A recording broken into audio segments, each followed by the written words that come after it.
What is going on, Savages? It is Fireball Friday. I'm about 3 drinks in, well, maybe 2. 2 drinks in, and I want to talk about some crypto stuff. I've got a little bit of a cleanup to do from last night's stream. Did I just slur? I haven't had that much to drink. Okay. A little bit from last night's stream, and I'd also like to chat about some other things like market, not really news, but just how to get through what we're seeing now. So let's get after it.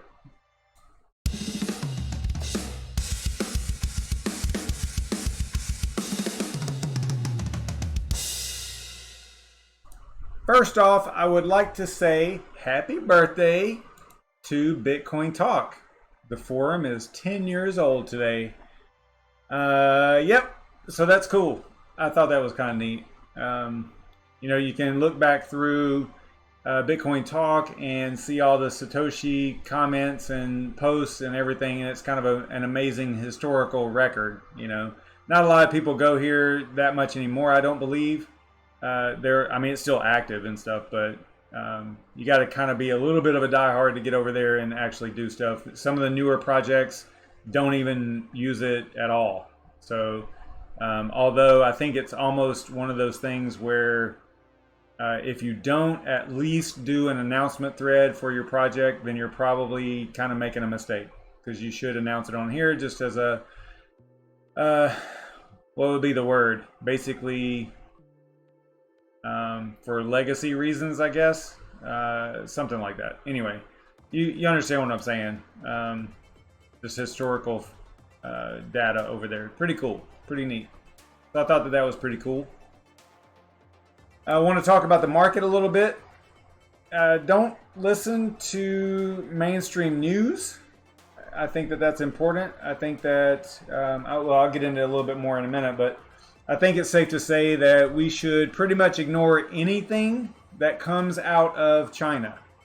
You know, and I think I actually brought this up on a stream where I was saying, listen, you know, they had the President Z come out and say something good for Bitcoin, or not for Bitcoin, but for blockchain, right? Not necessarily cryptocurrency, but for blockchain.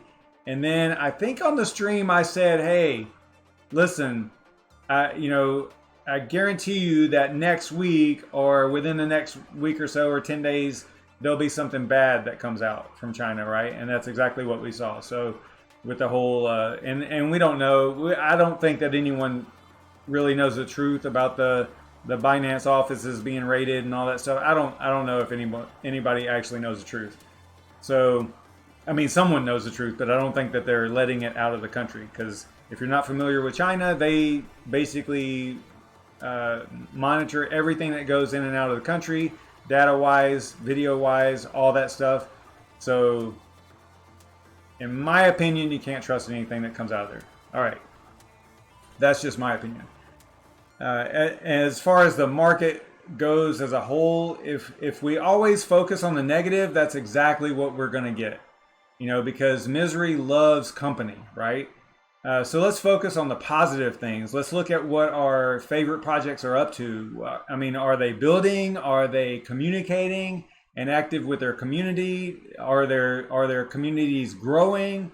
You know, there's all these little micro factors, you know, that are in there that kind of play into how you should feel about a project overall. You know, whether or not they're communicating with their community, like I was saying, you know, through all their social media. Many of the projects that I focus on are working hard and doing some great things. You know, I've mentioned before how a lot of times if a project is actually kind of quiet, not necessarily on the social media side, but just it seems like things are kind of stagnant as far as production and releases and, you know, updates and things like that. They might be chatting in the social media, but as far as like actual products and releasing things, it seems like they're a little stagnant.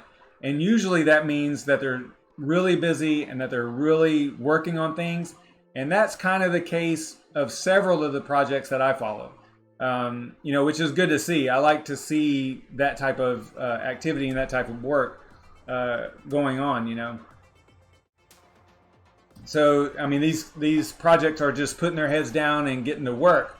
And that's a good sign for things to come, and also a reason for us to all be excited about the future. Because you know, it's easy to get kind of down, especially on the crypto mining side. There's not much profitable right now, but you know, this channel is focused on spec mining for the most part.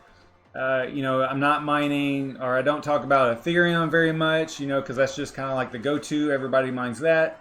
I'm more of like, hey, pay a little bit of electric out of pocket and mine a project that's low difficulty and micro cap, or whatever you want to call it, a small project, and you know, accumulate the most that you can over, you know, whatever time that you want to allot to it with your hash power. So a good example of basically a project that's been working super hard in the background. I mean, they're pretty vocal. They're pretty active on social media and all that stuff.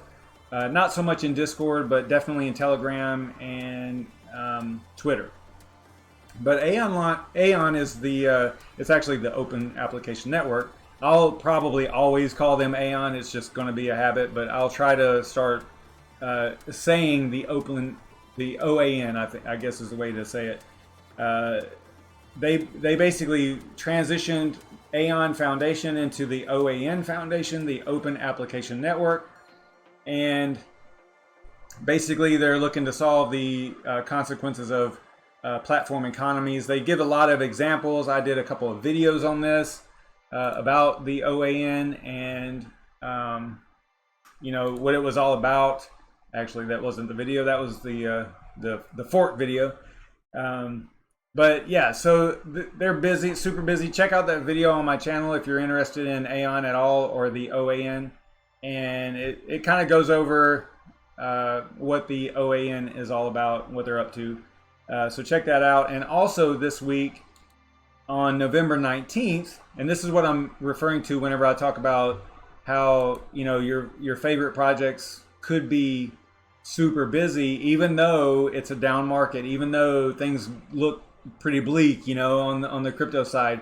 If your favorite projects are actually working, and they're working hard, and they're releasing things, and they're doing things, and they're not only that, but they're also kind of gauging the community, or gauging the space, right? So they're looking at what is out there, what's going on, and like Matt Spoke was saying from AION, or from the OAN, he was saying that, you know, that last year there was a lot of people working on solving the same problems across the board. Like, they were releasing new projects that were solving the problems that, supposedly solving problems that other projects were already working on. They were all working on the same thing. And, you know, they being AION or the OAN looked at it and they're like, hey, you know, here's a space talking about the platform problems that they could actually probably work on and develop some stuff, some applications that could help that space, right? Or some capabilities. So that's what I mean whenever I say, you know, look at a project and what they are doing right now, and whether or not they're paying attention to what's going on in the market. That's another very important thing. You don't want to have the OAN is a perfect example, because they didn't just release a roadmap and just stick to it no matter what. They were gauging and taking a temperature of the space and figuring out what they need to do to excel in that space. So that's important. And if a project is just sticking to the roadmap and not changing anything, then that could be a sign of a problem. Because this space, crypto, it moves really fast, things change really fast, so you have to stay on top of it, and the OAN is actually doing that, and that's actually a really good sign.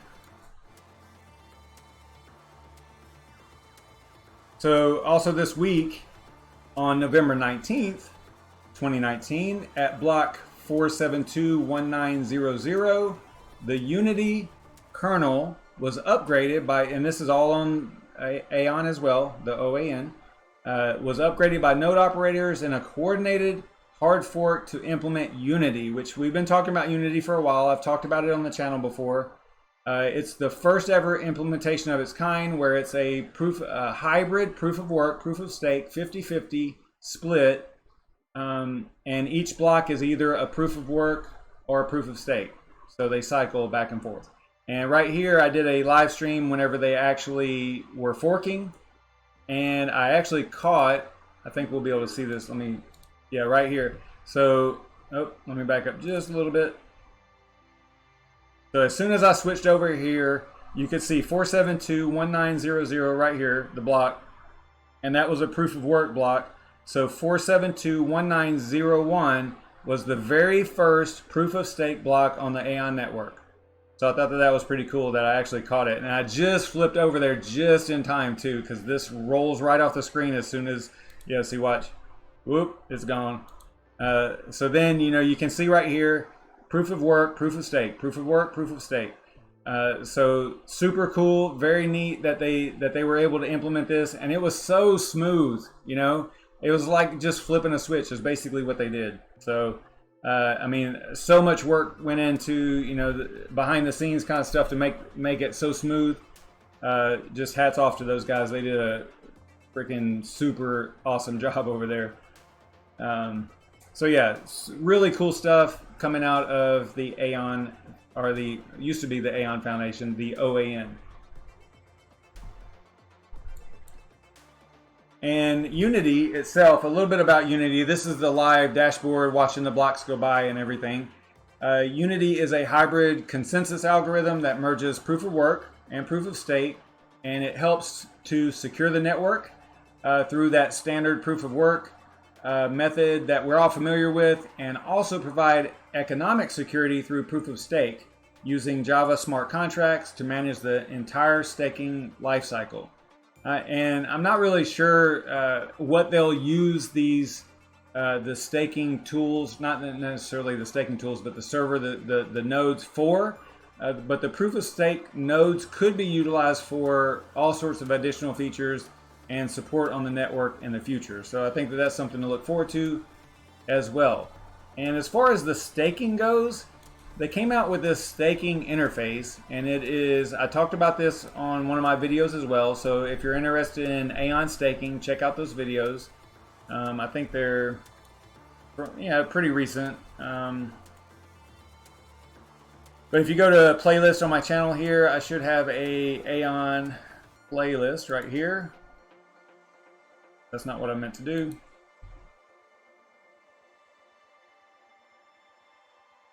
And right here, how to stake AION using Keystore, how to stake AION using Ledger Nano S. So there's different videos, different ways of staking. And the interface is super slick, it's super easy, probably easy enough that your grandma could use it. I mean, it is really super basic and easy. And in this case, you can see right here that I have a little bit of a balance, and I have already staked out of this wallet, this address right here. And this happens to be my mining address. So I'm actually mining, or I was. I'm not mining it right now because I have the rig pointed at RYO right now for what we'll talk about in a little bit.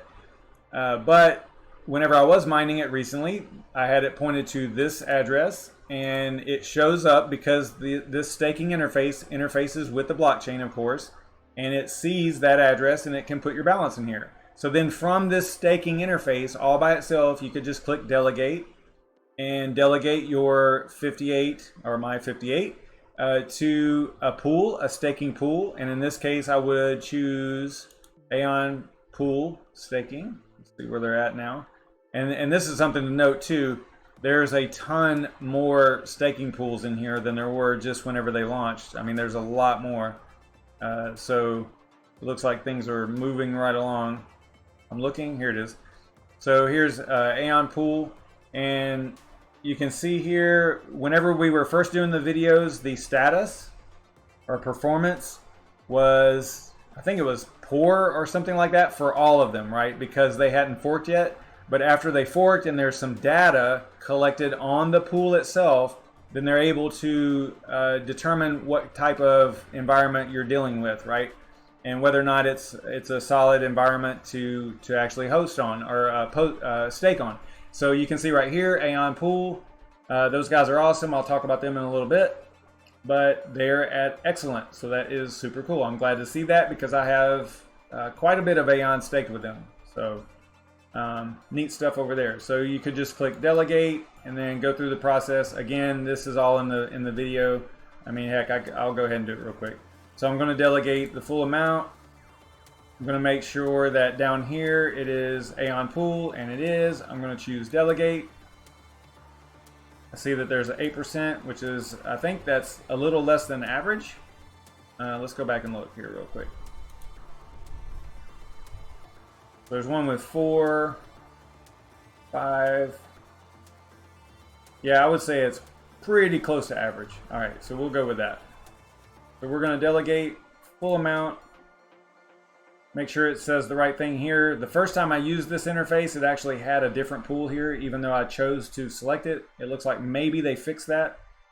I did recently update, not recently, but last week there was a 7.2, and this is 7.3, so that might have been one of the things that they fixed. So I'm going to click delegate and then confirm. So I'm going to delegate what I've been mining, right? So if you go to account, pretty soon you'll see this go away, hopefully. Yeah, 10-second block time, so you should see some activity here. Boom, there it goes. And then eventually it'll show up down here. It might take a couple of confirmations, maybe 30 seconds or so.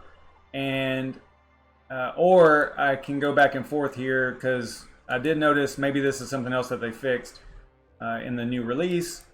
But it did take me to actually click on something else and then go back for it to actually show up. So we'll come back to this maybe at the end or something.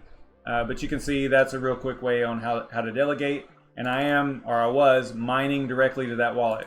And remember, this wallet isn't in here, right? This wallet address is on the blockchain, right? So as long as you're able to access that and you have the private keys to it and the password, then you're good to go. All right, so super cool staking interface. You can get to it from the AIONPOOL.tech. They have a link to it as well. So we'll talk about that more in a little bit as well.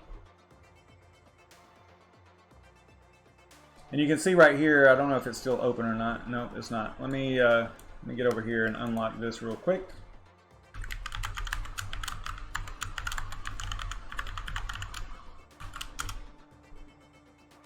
So that address on the staking interface, right, it ends in CE78, right? So just take a real quick little look at that.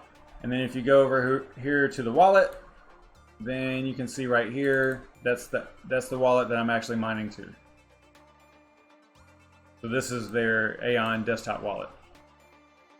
And we might talk about that in a few minutes as well. All right. So cool stuff there. Let me check the chat, see what's going on over there. I know I'm ignoring you guys. I'm just talking away here. What's up, Crypto Knight? What's up, Macrophage? I dig big blocks. What's going on, man? Michael Sask, what is up? Yeah, the staking interface is super easy with AION. Love it. They made it. They've just done a really great job with that. Super easy. All right, so y'all are chatting it up over there. That's good. So if you are kind of wondering about what's going on with a project, then I suggest you always check out their GitHub. And you can see right here, if you kind of scroll down through here, AVM is the AION virtual machine. That's the Java code. We talked about that on the channel quite a bit. This is the overall repository here, I believe. And then you just kind of go down through the list of what they're working on, and you can see the activity over here. I think that they might have, I don't know if maybe you have to, I mean, I am logged in, but I thought that maybe I could see that there's this really slick, like, basically a calendar of entries and activity in GitHub. But in this case, you can just see like a past year of activity just on a little scale like this, a little chart. But you can see, definitely see activity on the overall project here. AVM's got activity. And if you were to scroll down through here, you can see activity on a lot of things. Unity, kind of funny, not a lot there, but that's looks like paper simulation code. Okay, so that's not really anything too important, looks like. All right, so what I wanted to point out, I kind of mentioned this briefly a while ago, is the the desktop wallet, which I've always kind of hit them on this wallet. I just think it needs work. I don't know. It's not my favorite wallet at all. And if you look at the activity on it, I think that this little bit of activity at the end here was probably just because of maybe the recent like Unity and things like that. I don't know. There's not really an update though. It's still the same version and stuff. I don't know.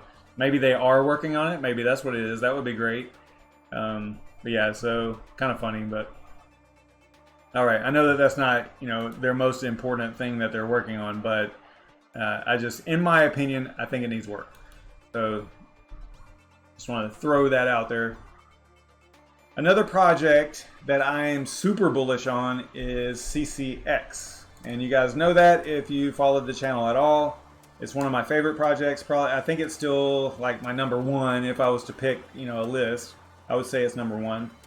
And Conceal is a decentralized, privacy-focused online economy. And from what I can tell, and from the looks of it, they're going to start implementing some additional privacy tools and features real soon, such as messaging from the cloud, because they have a cloud wallet, and they're also going to have the same capabilities, messaging from mobile. And they recently finished consensus where the community was involved in voting for different features that they wanted to implement on the Conceal network. And one of the top things that was voted on is Deposits 3.0. And if you're not familiar that much with Conceal, let me bring you up to speed real quick. But basically, they have a banking feature in their wallet. So one of the things that you hear, and actually, I love the guy, Richard Hart, but one of the things that he says is that there's no other project that has certificate of deposits. Now his, I guess, with HexCoin or Hex, I think that maybe the interest is a little bit higher than what you get here. As far as time locking, he talks about time locking deposits. Well, Conceal has that, right? So, you know, every time he says it, I'm like, well, I mean, but he's, you know, this is a small project, it's very small market cap and stuff. So I get it.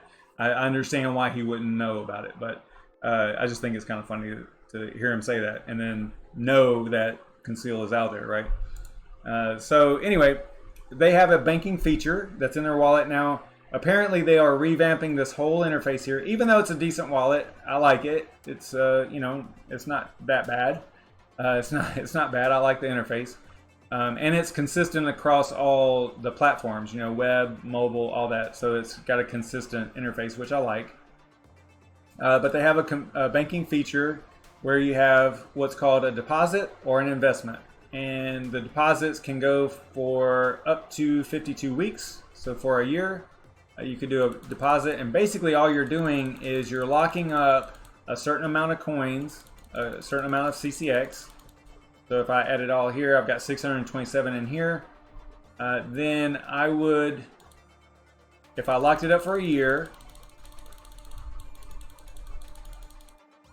I could have just typed 52 there, but you know, I would instantly get 26 extra CCX. And that's 4.16%, which is not bad. That's better than any, you know, savings account, any normal type of account. That's not bad.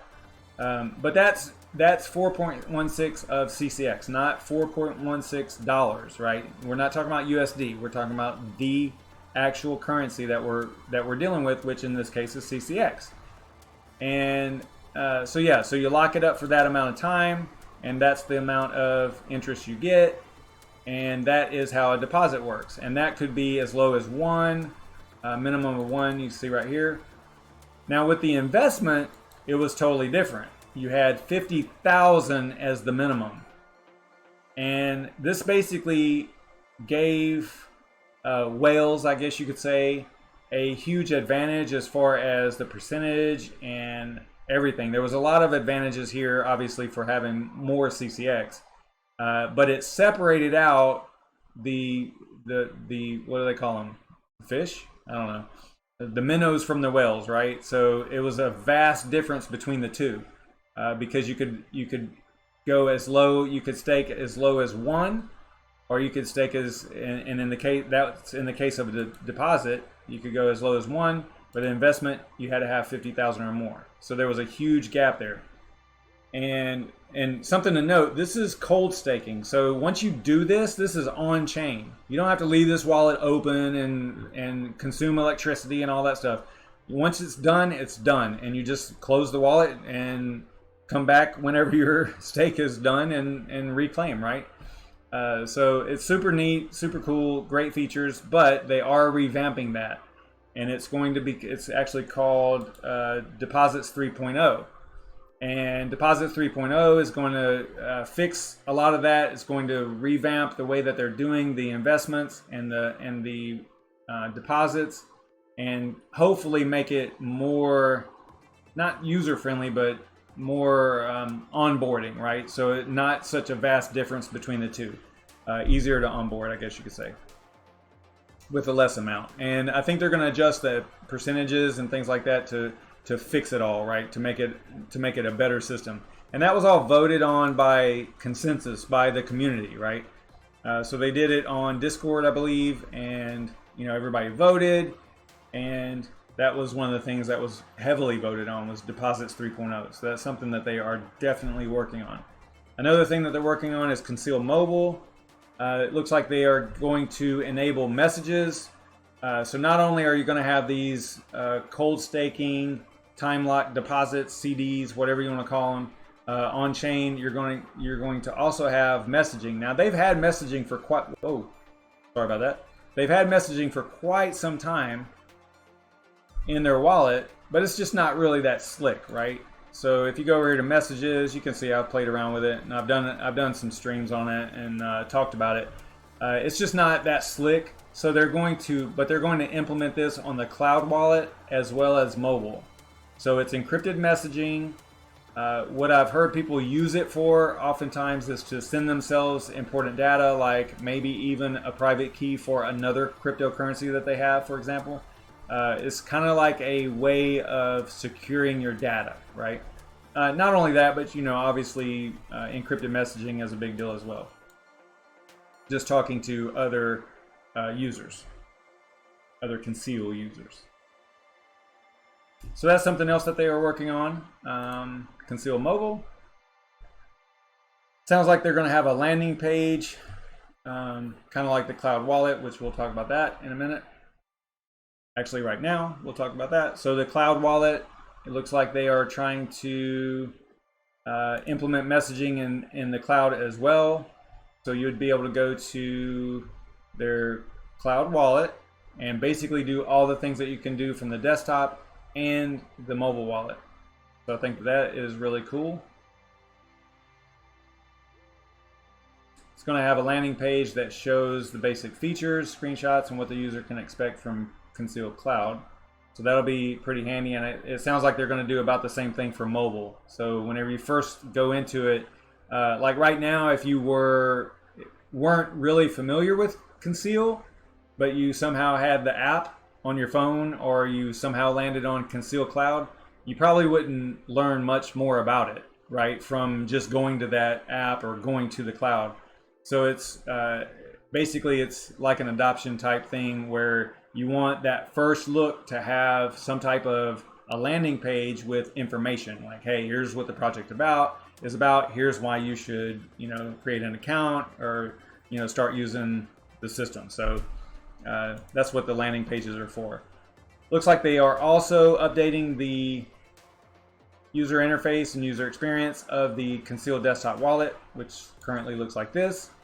They've done a few little updates here or there, like they changed the setting page quite a bit recently with the latest 5.4.3 upgrade. But it looks like they're going to revamp this as well, so that's kind of cool. And then this is something really important to me. This means a lot whenever a like Alex Libertas, I think is how you say it. You know, he does news basically. It's from the Daily Chain, and he is going to do a community Ask Me Anything for Conceal.Network. I guess that you're submitting questions and stuff like that right now. I think it's still going on. Let me see here. We'll go to that real quick. Yeah, so you tweet them the questions that you want to ask the CCX team. So that's cool. So do that if you're interested, or if you have questions about CCX. I'm not saying I know enough about it. I did think about some questions, and I probably need to get them in here, but maybe I'll do that tonight after the stream. Yeah, super cool stuff. So that brings a little bit of you know, relevancy to the project. You know, Alex has 11.7 thousand or 11,000, almost 12,000 followers. So him tweeting about it is bringing attention to the project. So that's pretty strong. I like that. That is a great thing to happen to a small project like CCX. Hopefully they're not small for long. All right.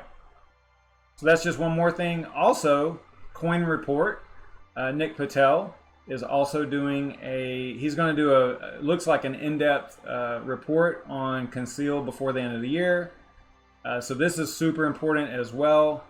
You know, things like that really make me feel good about the project whenever it's getting attention from these somewhat higher level, you know, social media personalities, I guess you could say. Go look at what he's got going on over here. I think he's got, yeah, see, 75,000 followers. That's huge, right? So if Nick Patel is talking about Conceal, and that's pretty cool.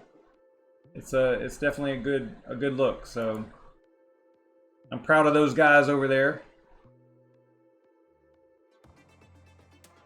And they're keeping us updated with what's going on with the project on Medium and Discord and all that stuff. So they are definitely not being too quiet, and they are keeping us up to date with what is going on. So I like that kind of stuff. And as far as the activity goes for their GitHub, you can see looks like they were working on Conceal Desktop, probably the updates here, and they probably have finished. Maybe they're doing testnet stuff now, I believe. Conceal Cloud, mobile, you can see some activity there.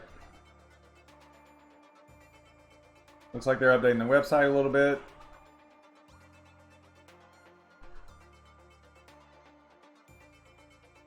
So cool stuff. All right. So yeah, you should always, if you're looking at especially a small project or a small cap project, definitely get into their GitHub and figure out what they're working on, what's going on with them.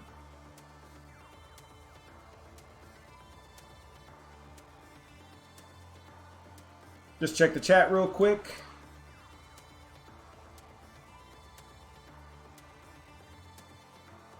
Yeah, so I do have my fireball and tea here. I haven't done like a shot or anything. I think this is my second, probably my second.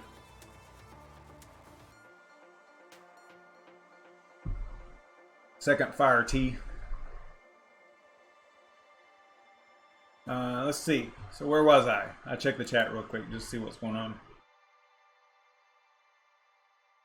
So something else I wanted to point out is that you know, there's not only are the actual teams for the project itself, like in the case of the OAN or AION, those folks are working hard, but whenever they're working hard and releasing things, there are other teams that are involved that are also working hard. And I wanted to give a shout out, and a huge shout out to AIONPOOL.tech. That's their website.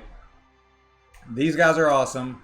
You know, this is just one of those things where you know, they've just been crushing it. They've got this new website for their pool, you know, and all this stuff takes a lot of work. And I've pointed this out before.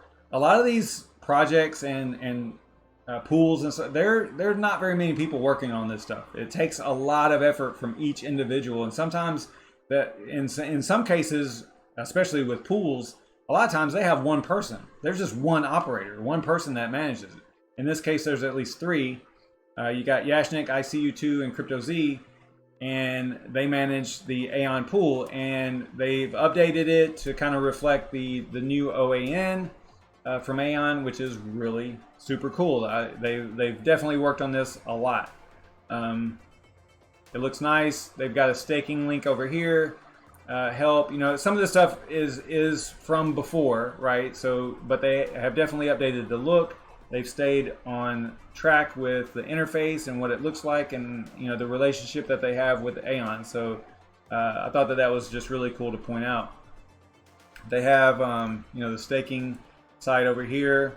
They have the link to the staking interface here. So if you clicked on that, you would end up on the OAN, their staking interface, their web-based staking interface. Not necessarily this one, because this one is the one that you download and install. Even though it's really just a it's a portable situation. It doesn't install anything on the computer. It just extracts the files, and then you run the si.exe, which is a staking interface. But anyway, I'm getting off topic here. But that's, if you click on staking interface here, it'll take you to the web interface here, the dashboard. But yeah, they've got, you know, really cool website. They've done a great job over here. So if you are interested at all in AION staking, you know, the OAN, be sure to check them out. They've got a solid pool over here, staking and mining. So just keep all that kind of stuff in mind. Looks like they've got, I wonder what this is. So if you click that, okay, so it just goes through the process. All right, that's cool. I've got a video on how to do that as well. So if you're interested in staking from Ledger, it's super easy. They've made it so easy because you actually interface with your Ledger from the staking interface here. I can actually show you, let's see here, if I sign out, and if I click sign in right here, it has Ledger. So if you click that, it wants you to connect your Ledger, and then it just interfaces with it directly. You have to have the AION app on, or yeah, the AION app installed on the Ledger. So you have to do that through the what do they call it? Ledger Live. You have to do that through Ledger Live, install the AION app. But once it's on there, you can close Ledger Live, I believe, and just not ever worry about it again if you're just worried about AION staking. So super cool, very, very easy to use. We got instructions there, that's cool. Got some little shout outs here from different folks in the community, so that is cool. And that was Matt Spoke, the CEO of the Open Application Foundation. I wonder why it just says Open Foundation here. Is that what they're calling it? I thought that was Open Application. Maybe not, I don't know. Anyway, maybe it's just called Open Foundation. All right, so that is cool. I just want to point that out.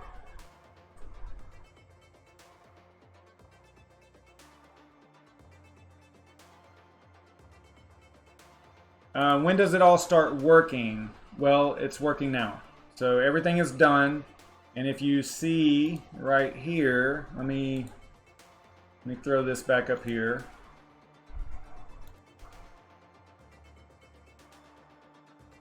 So this is how to do it from a key store file. Let me get this off the screen for a second here.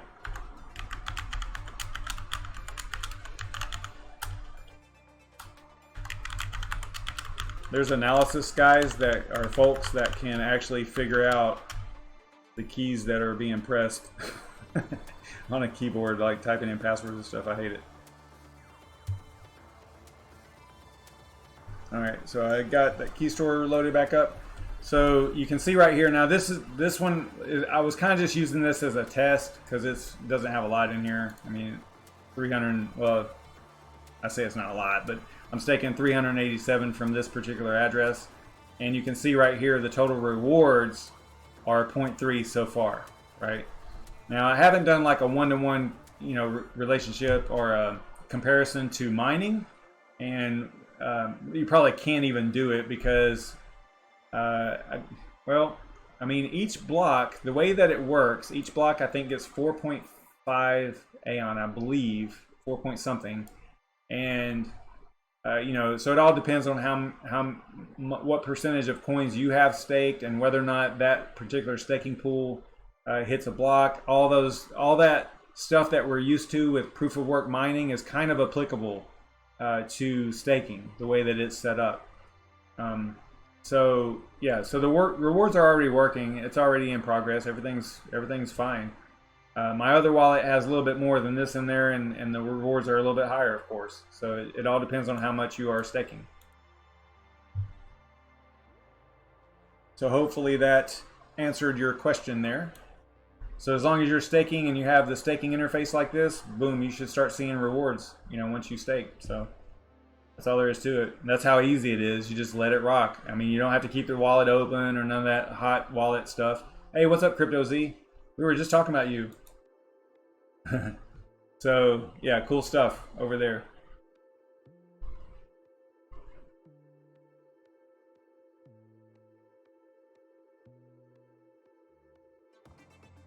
So I did want to clean up a little bit from last night. I did a video on what was it? It was RYO.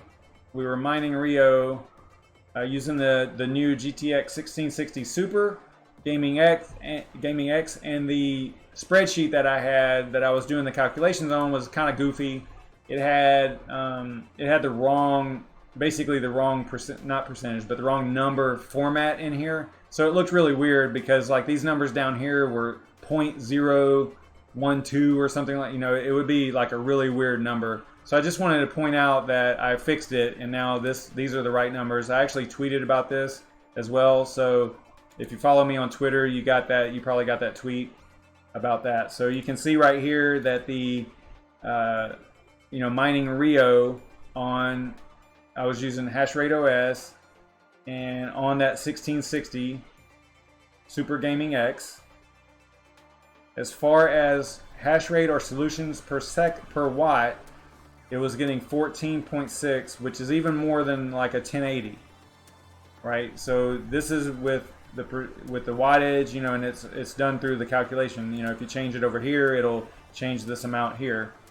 And just wanted to point out, the core was 127, because this uses CN GPU is the Kryptonite algorithm, and this GPU version that the XMR Stack devs came up with for RYO is super cool because you can mine on AMD and NVIDIA GPUs almost the same. It's pretty close, right?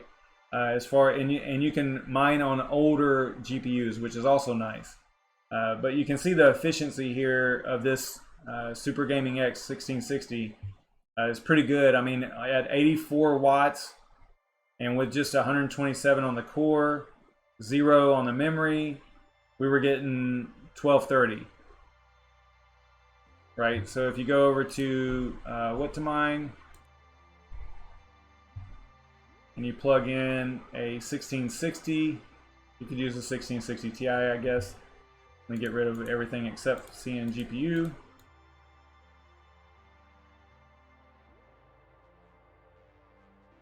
Just so that we're focusing on RYO itself. So it looks like after power, because I'm paying 11 cents per kilowatt hour there, is 8 cents for the card, right? So it looks like we would get, wow, that's a huge difference here. Estimated rewards and estimated over 24 hours. Ugh, I would have to put the average at what, 12, 13? Probably 13. All right, so we would probably plug in 13 to the spreadsheet. I just want to kind of show you, the difference here and what we were doing. We were kind of messing up last night a little bit, only because of the calculations with this column here and this column here. It just looked really weird. It just wasn't right. So thanks to RYO RU on Twitter for pointing that out. I just kind of glazed over it in the stream. Didn't really, I mean, it's valid numbers. It was just the way that they were being shown were not usual. So it was just kind of weird. All right, so it looks like we would get, this is coins per day column here. So it's looking like we would only get about 13 right now. And then we would have to go and get the value, current USD value.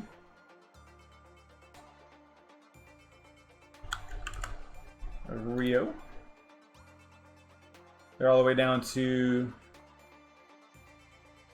under 2 cents. But everything, you know, it's like the overall market's pretty bad right now. So I'm not gonna beat them up for that. All right, so we're gonna go back over here to spreadsheet.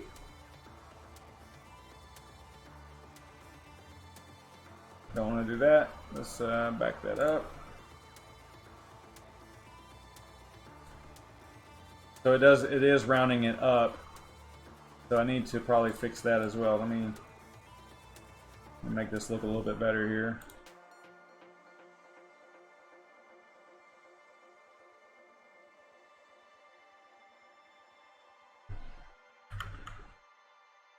Maybe something like that.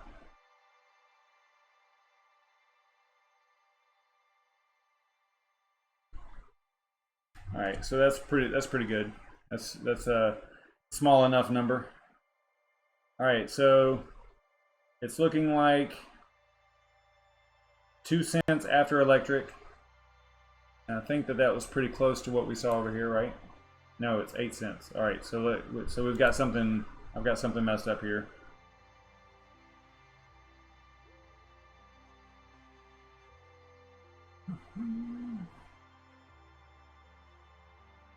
Here. There's the wattage that I had here.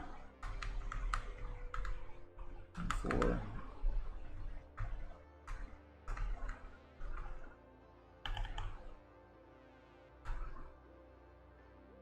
So 22 cents a day. But again, those numbers, even on What2Mine, were a little goofy because there was such a disparity between the upper and lower for the 24 hours and estimated. So I don't know how that plays into it, but so if you were mining RYO with that particular card right now, it looks like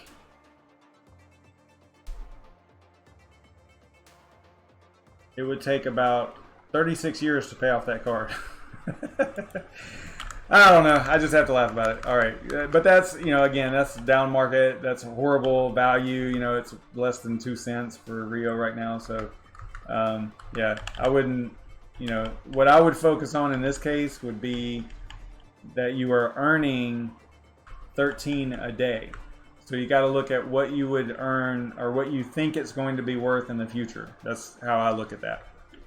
So, yeah, and I was doing this all with Hashrate OS, which is a new OS that's been released.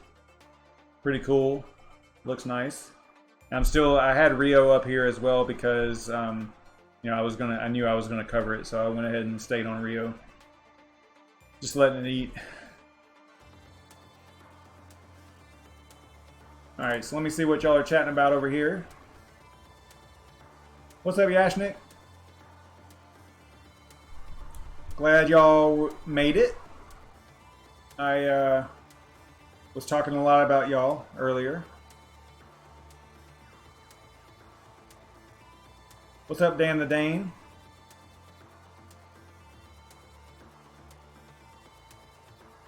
Yeah, so that is pretty much all I wanted to cover. Pretty much it. I don't know what y'all want to talk about, but it looks like y'all are doing all right over there, chatting it up.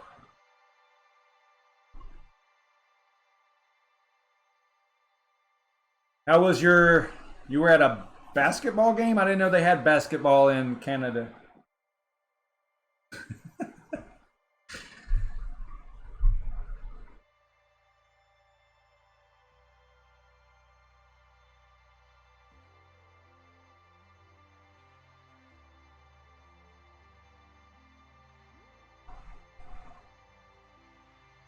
I'm just going to watch the chat for a minute, and then I'm going to end this thing. I'll end at about 10:30. That'll be 1 hour. So, what did you miss? Well, you'll have to watch it because it was a lot about AION. It was a lot about the OAN. It was a lot about your pool. It was a lot about you and CryptoZ and ICU2. So you missed a lot. You want me to start over?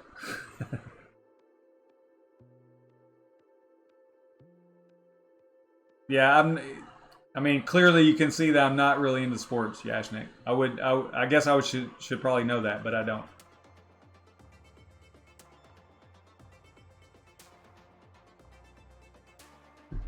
But now that you mention it, I do remember you watching it last year too. I haven't watched the NBA since Michael Jordan. And some of you are probably going to laugh, but that's true. And some of y'all might not even know who Michael Jordan is, but he's that crying meme guy.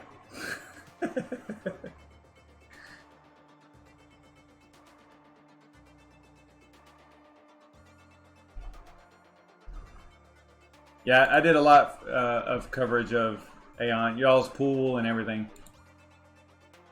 Quite a bit.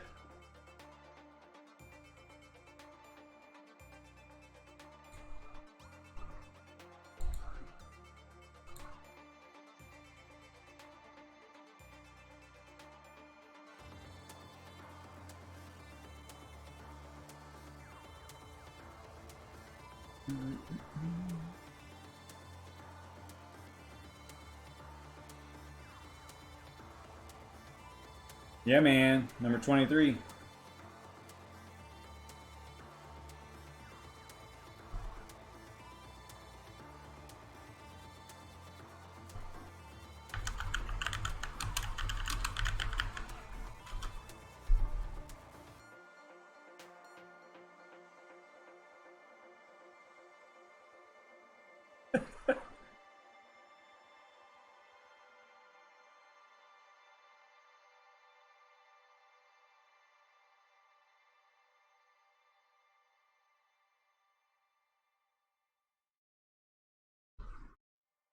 There was like, I guess there's stories of him being stopped on the street or whatever, and they're like, you know, the younger generation are like, hey, you're that crying meme guy. They don't even know who he is, you know.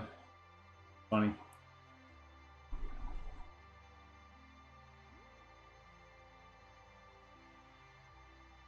Are you talking about this sexy website? Yeah, it is cool.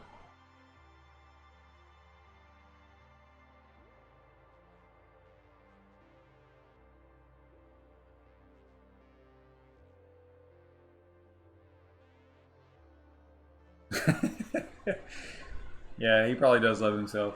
I didn't follow it that much. I just thought it was interesting and exciting to watch. You know, back then. I just haven't. Oh, I just noticed something. They've got this right here. So they got instructions for each type of staking capability here. That's really good as well.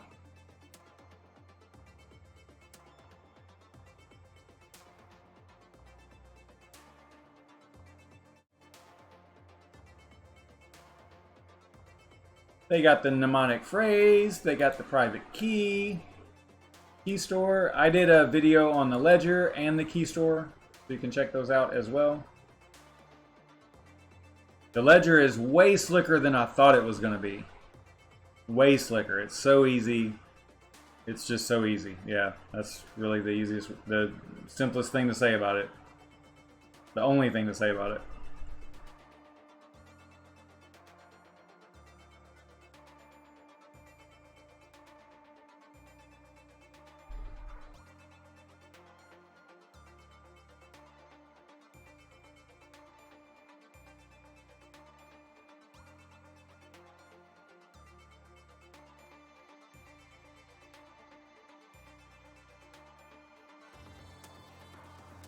And the cool thing, Kryptonite, and I didn't show it in the video, and I should have, because it's one of the things that kind of freaks people out.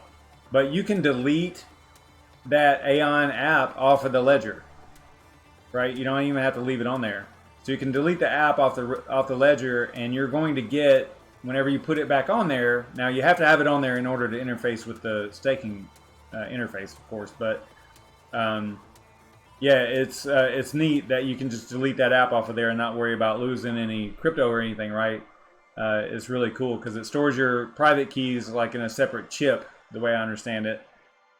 And just the app is just how you interface with that particular chip.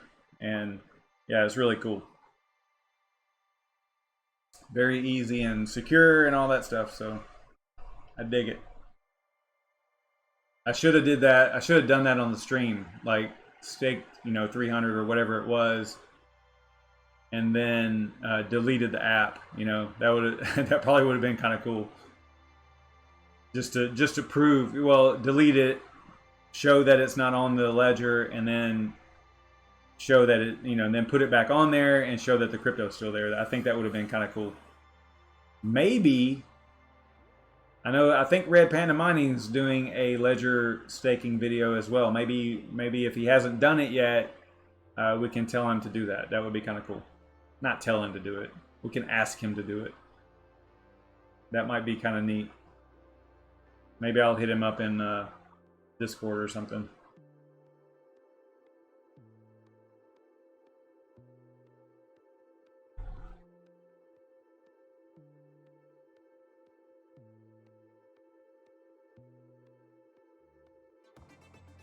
Click on the button underneath, set up your ledger. That, I already went there.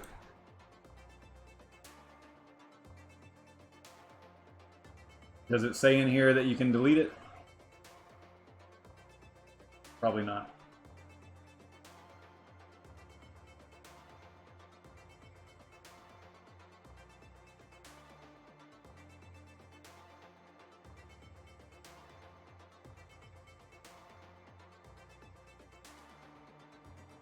Yeah, no doubt. I'm the same way. I mean, like I've got a Bitcoin, I've got the Bitcoin app on my ledger, and I'm like, as far as percentage wise goes, it's my largest holding, right? And, and whenever I was doing the video, I don't know if you saw it or not, but there's no Bitcoin app on there, so yeah, it's a little unnerving, like, oh my gosh, what am I doing? But it says it all through the Ledger app, right? The Ledger Live app. It tells you, like, listen, you're not gonna lose your crypto by deleting the app. The app is just the interface, and they can only have so many, especially on the older. I have a Ledger Nano S, so it doesn't have as much storage. So I think I can only get about maybe 3 apps on there. It depends on what the blockchain is or what the project is. I think after 2, I think I've had 3 on there before, but it was like a smaller project or maybe an ERC20 or something. And but typically I think I only have 2 on there. And then, you try to add another one and it says you got to delete some apps. You're like, what? On the Ledger, I don't even know. I would have to look. It's probably SegWit, I would imagine.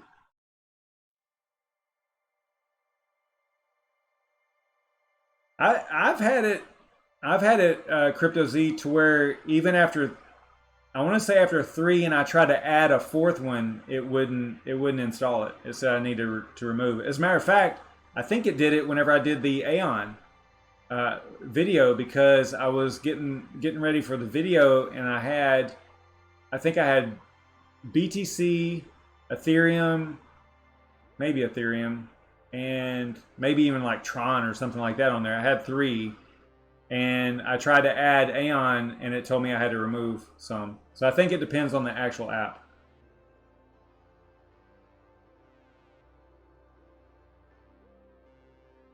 Yeah, it was updated to 1.6. Now, I think I did update it right before that video, so I might not have tried to add more apps to it since the update.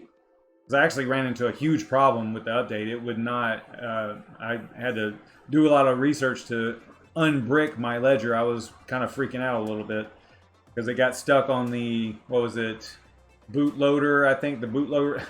Yeah, I know, it was just an app, man. It was just an app on the on the ledger.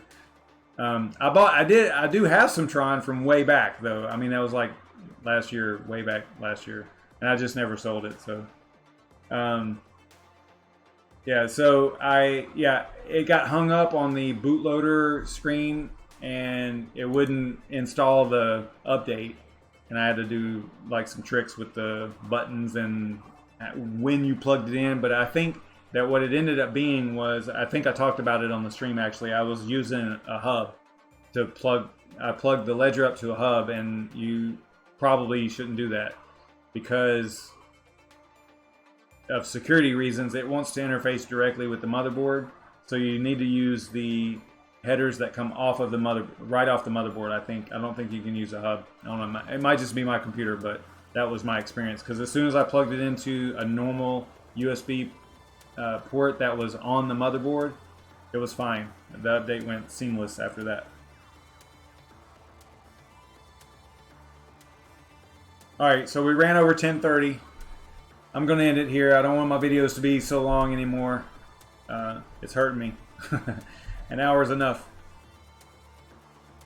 So I hope you guys enjoyed this. If you found it, somewhat entertaining or informative or anything like that, be sure to subscribe and click the notification bell and all that junk that you're supposed to do whenever you like a YouTube channel. And yeah, spread the word a little bit. Things are so rough right now with the market. It is, subs and stuff like that, all the things that we gauge our channels by, it's been not great. But I've pointed this out before. My channel is like a close-knit group of people, right? So it's not like crazy, growth or anything like that. I'm not even worried about that. So I like it like this. We got 9 people in here watching, or probably 8. And, just chilling, talking about some stuff with crypto and having a drink and liking it. So I don't know. That's the kind of stuff I like to see. So I'm going to get out of here. I will see y'all next time. I don't know. Probably won't stream again this weekend. Got some stuff going on here at the house. So yeah, I'll see y'all probably Monday. Next week is a holiday week. Thanksgiving in the U.S. here. So I will probably... All right, Shuby. I will probably stream Monday, Tuesday, Wednesday, maybe Friday, but there's a pretty good chance I wouldn't be doing anything on Thursday, so since that's actually Thanksgiving, so we'll see. I don't know. Oh, Red Panda. So now I have to stay here because you just showed up?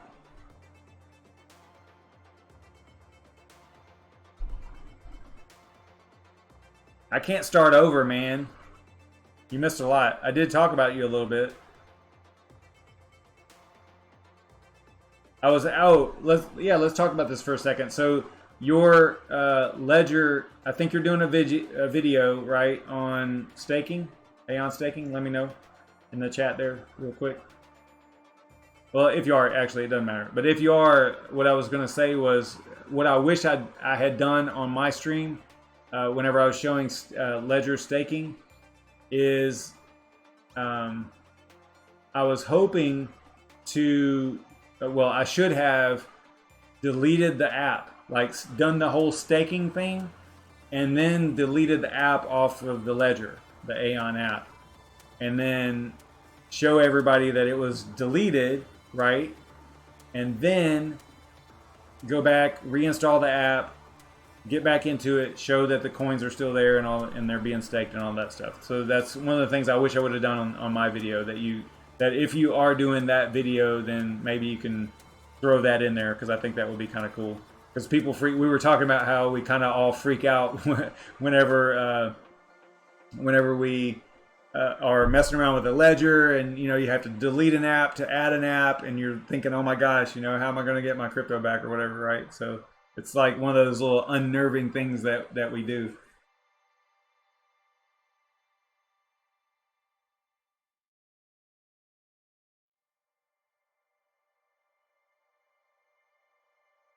Oh, okay, that's cool. Yeah.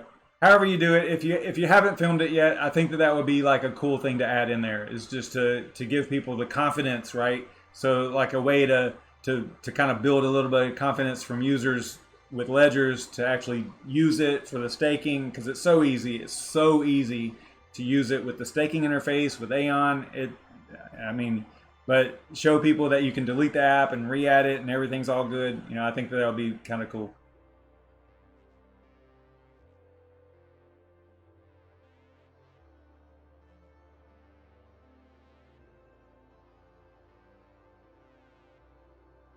Yeah, it's just that there's a security chip on there that stores all the private keys for all the apps that it supports.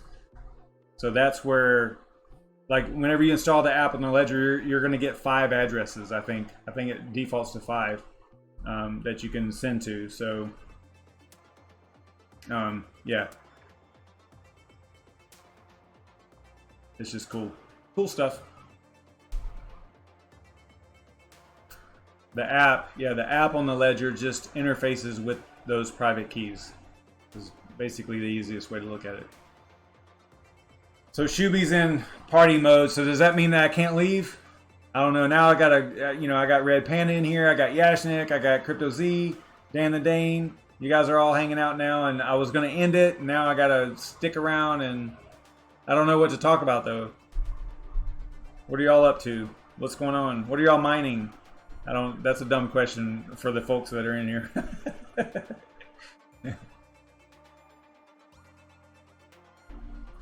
Well, I'm glad your team won tonight. That's good. All right, so I'm going to go and get another drink. This one I still have a little bit in here, but you know what I'll do?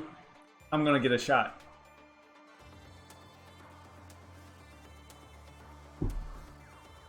You know, I like this kind of stuff. I like just chatting about crypto and whatnot with you guys. It's important. So, yeah, I don't have a problem with sticking around. I was going to end it because one of the problems with my channel, if I was worried about my YouTube channel at all, is the videos are too long, right? So, you know, you can see this with other content creators like Red Panda, doing shorter, you know, produce type videos, and I don't do that. So, you know, it as far as like growth goes, it hurts whenever your videos are long and you're only streaming, and there's all kinds of little things in there that hurt as far as, and what I mean by hurt is your videos aren't they don't get not promoted, but they don't get displayed in search very high, and they're not, if someone's searching for general crypto type stuff, then it's not likely that my videos will show up in there, you know, but like Red Pandas would, you know, so it's just one of those things. So PigeonCoin, I think, didn't they have a great day today? Let's go see. Something happened with them recently, I don't know. Yeah, they're up a little bit. 13, but I think that they, yeah, look. Oh geez, I'm gonna choke. This was one of my first experiences with something really devastating that happened to me, and I probably need to go back and actually look at it, because back when this first came out, I was kind of new, and I actually mined, man, I want to say I had something like 1,300 or something. It wasn't a whole lot, right? But I had mined it up, and I can't remember what happened. I just didn't I think it was just that I didn't understand wallets and how they worked, and the wallet.dat and all this stuff. I need to really go back and look at this, because I can probably recover those, because I have the wallet.dat file, I believe. I need to look at that again. But anyway, so I actually lost, I feel like I lost a lot of, you know, like 13, it was either 1,300 or 13,000. So yeah, same here, Red Panda. It's basically about the same time frame. Well, no, it was last summer, is I believe whenever I was mining it. Maybe even last spring or something. Probably last summer. So yeah, so I don't know. I think that what I did, now that I think back, to what was going on at the time, I don't think I was letting the blockchain actually synchronize, right? So I had the wallet.dat file that I knew had those 1300 PGN in it, and then I was firing up a new executable, and I wasn't given it enough time to actually synchronize with the blockchain, and I was freaking out because the PigeonCoin wasn't showing up, the PGN wasn't showing up, and I kind of gave up. I gave up hope, and then just started to mine to a different wallet or whatever. So it's kind of like one of those funny stories that happens to people whenever they first get into this stuff, But I probably should, again, I probably should go look at that, because I could probably figure it out at this point, knowing a little bit more about it now. So.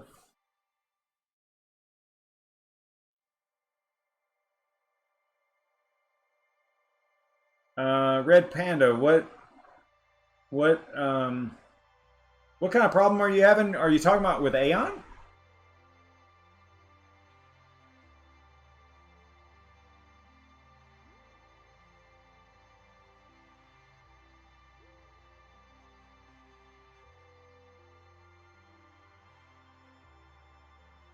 Wait, you have $3,000 worth of PGN?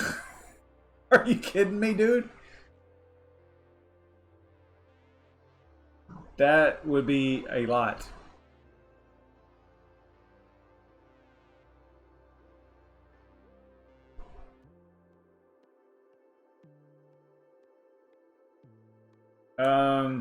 Yeah, I don't even know. How would you get... You would have to mine... Well, I mean, I don't know about the difficulty and how much hash power you threw at it and how much it costed, but good grief.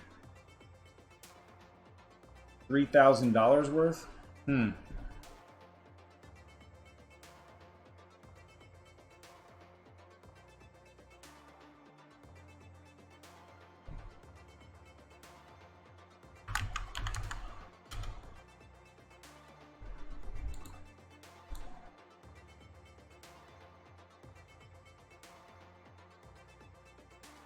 That would be like a million.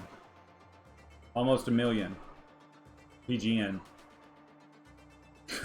Yeah, exactly, Crypto Knight. What is a PigeonCoin? Exactly. Well, let's go find out.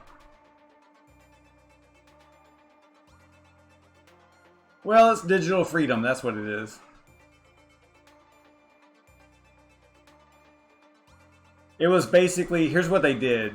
There was, you got to remember what was going on last summer, right? So last summer was huge for Ravencoin, but one of the problems with Ravencoin was the X16R at the time, the algorithm. I think there was something going on with I'm gonna forget what they're called. How am I forgetting this? I need another drink, I think. Nice hash. And there was cycling of the Ravencoin hash rate, and difficulty and all that stuff was going crazy, right? Because of a nice hash. And I think that something else that it had to do with was the fact that the algorithm, the X16R, was kind of erratic as far as the hash rate that you would get. So PGN, and we all know that, right, from X16R. If you've mined Raven at all, you see the hash rate. It's all over the place because it's got 16 different algorithms, and each one could be different hash rates for the same cards and all that stuff. So what PGN did was they came out with X16S, which was, I think the S was for stable or something like that. But basically they modified the algorithms to kind of like steady out. So if you compare an X16R and an X16S, and I guess that they're still on S, I don't even know, I haven't followed it. But if you compared them, you would see the X16R kind of going crazy and the X16S, pretty steady, right? Smaller variances in there, so not as drastic.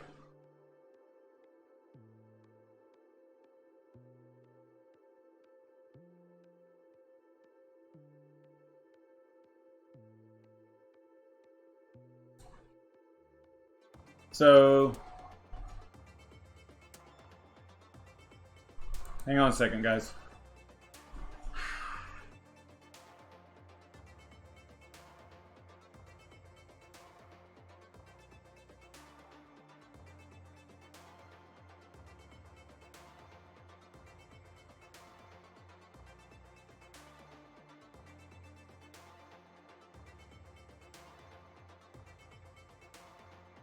Hey, I'll be right back. Give me a second.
All right, so I totally don't remember what we were talking about, other than PigeonCoin.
Hey, Red Panda, on the whole PigeonCoin thing, have you deleted the chain state and blocks directories and tried to resync from scratch and all that stuff? I don't know if maybe you said that up here earlier, but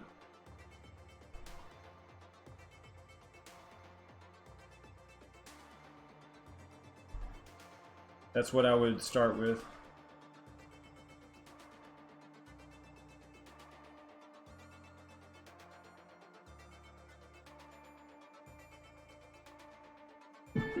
Meet our Pigeon app, a new messaging and social media platform.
Hey, was the sound okay on that?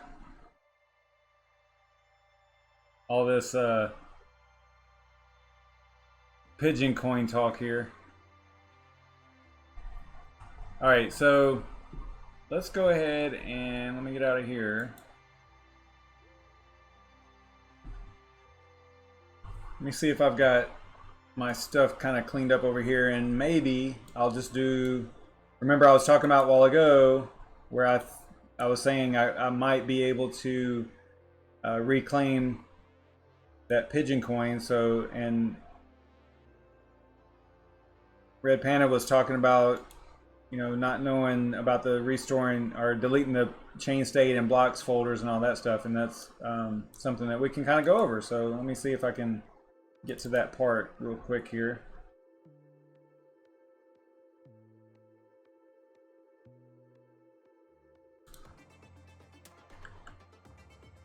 Oh wow, yeah, it was from April.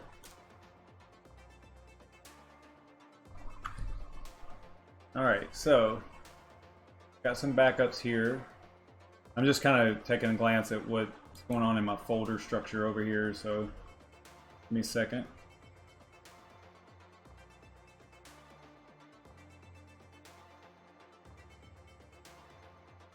Yeah, check this out. This is crazy.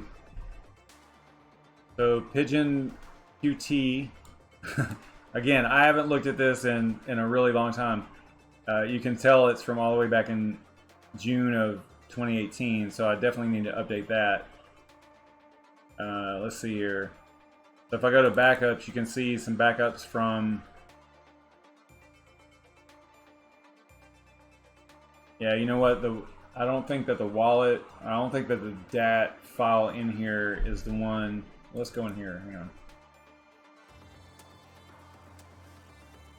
Yeah, see right here? Lost wallet 1300. Let me see what is in that file. This might be kind of fun. Alright, so all I have is the address. That's all I have in there.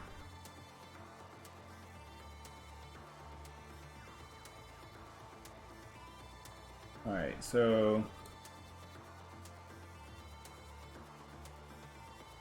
yeah, this might be kind of fun. Okay, alright. Let's go to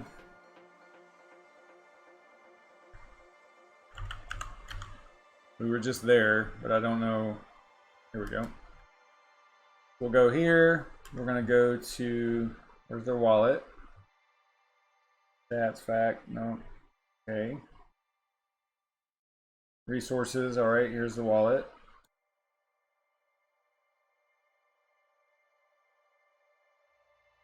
I'm gonna go downloads here.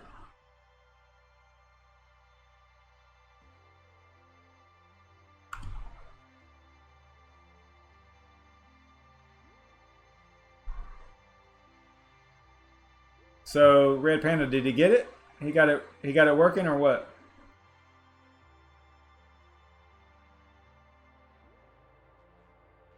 Let me know because I'm about to do it as well.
That's funny. It picked up on Raven for some reason as the default directory. Huh.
Did you send me something?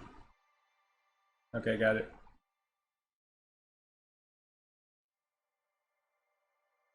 How do you why do you know about PigeonCoin? That's the real question, Crypto Z. Why do you know about PigeonCoin?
Yeah, April of 2018 was my last transaction.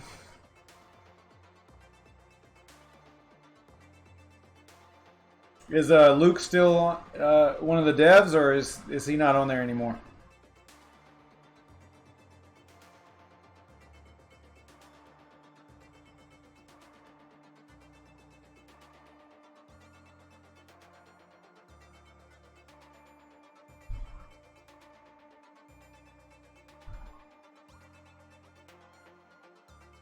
Man, Red Panda, you could do some damage with 1,000,000 pigeon.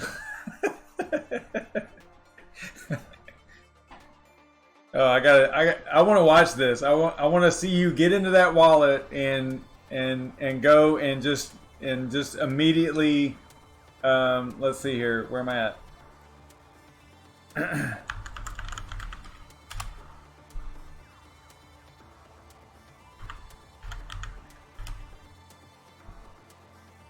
Just get right in here and just wreck this whole thing. Oh, that would be. That's funny. I mean, I guess it's kind of funny. I don't know.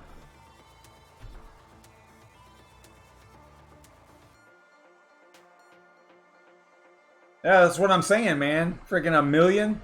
You could do it.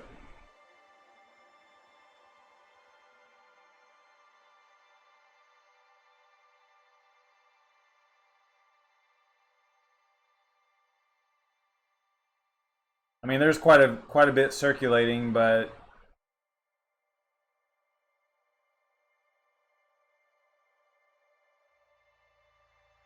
I think with 1,000,000 you could still do some damage.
thought there used to be a markets tab on here button.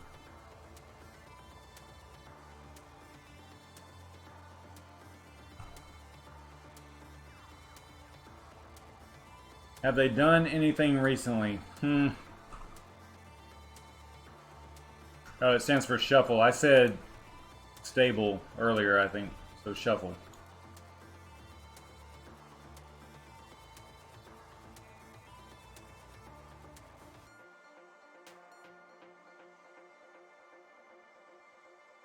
I mean, this is a pretty good goal here. But I don't know if they're actually doing that.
Looks like it's only on Crypto Bridge.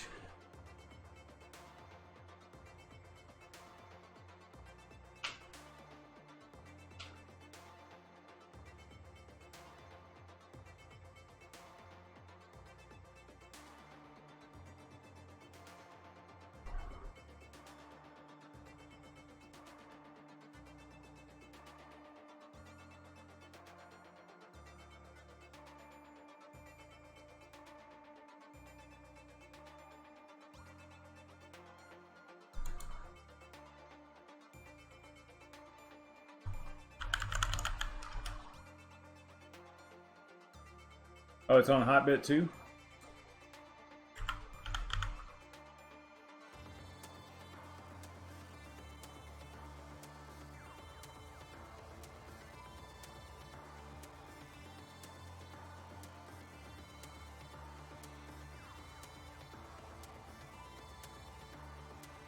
It's on quite a few actually. Hotbit, Crypto Bridge, Safe Trade, SwiftX, Litex, BTC.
Yeah, my last transactions were in April.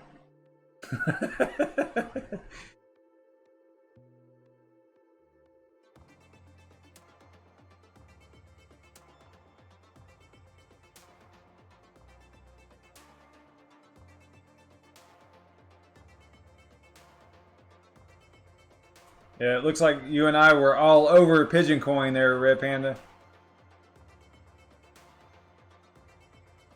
It was like, man, this is going to be the greatest thing ever.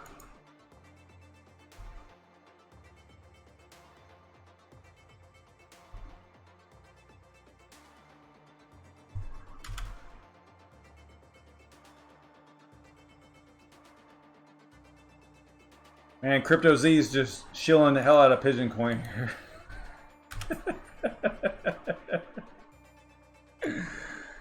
I wonder how big Crypto Z's bag of PigeonCoin is for him to know the nodes to put into the wallet.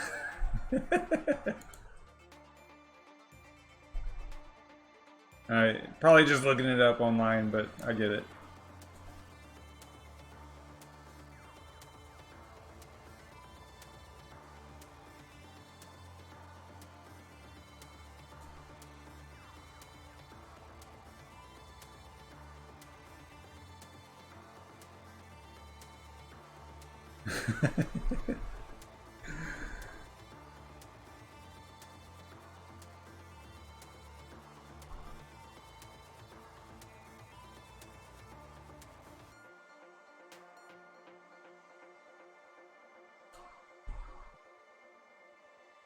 I mean, look, the goal of the project is to complete or to end data collection in social media. Okay, that's a huge undertaking. But like I said, I don't know what they're doing to do that, but I mean, that would be really cool. I think there's other projects that are doing that as well, though. So, oh, here we go. Yeah, exchanges right here. That's funny because over here they don't have this updated because it only has one. Okay, so it does say right here with other exchanges listed on the front page. All right, so that makes sense.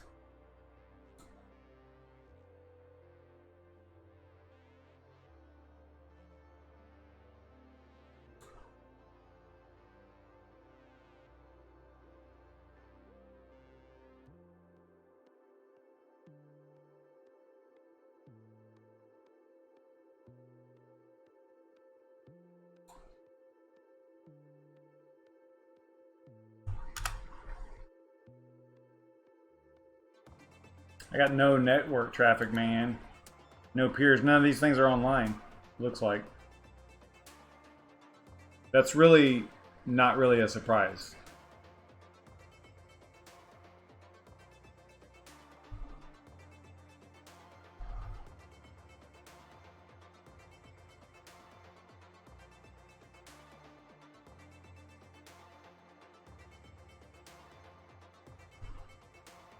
Yeah, Red Panda, that would be fun. That would be cool.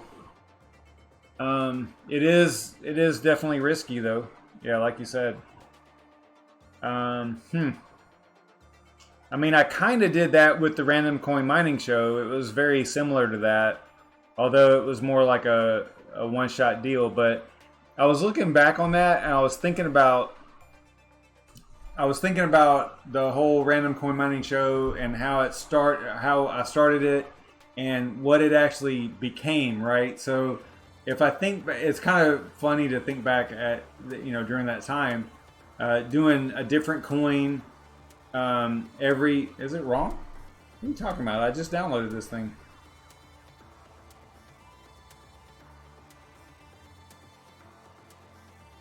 Wallet version is wrong. Anyway, let me finish what I was saying. So all those months of doing a random coin mining show every night and doing something random, some random project. But it's cool because it got me to where I was becoming like analyzing projects a little bit. And I would look at them and analyze the fundamentals and what they were about and all that kind of stuff. And I think it helped me kind of figure out what was important, right? And it also introduced me to all these different projects that are basically on my list today as far as like the top 10. I think that there were a few that I'd found earlier, like CCX. I was happy whenever we landed on CCX for the random coin mining show, but I think I was already mining them, or I already knew about CCX. I already knew about AION, I think. But there were others, you know, that are on the list. Like I think Zell, I want to say that Zell was actually one that we landed on one night for the show, and I was like, wow, this thing's freaking awesome. And then I had to do some more research in it, if I remember right.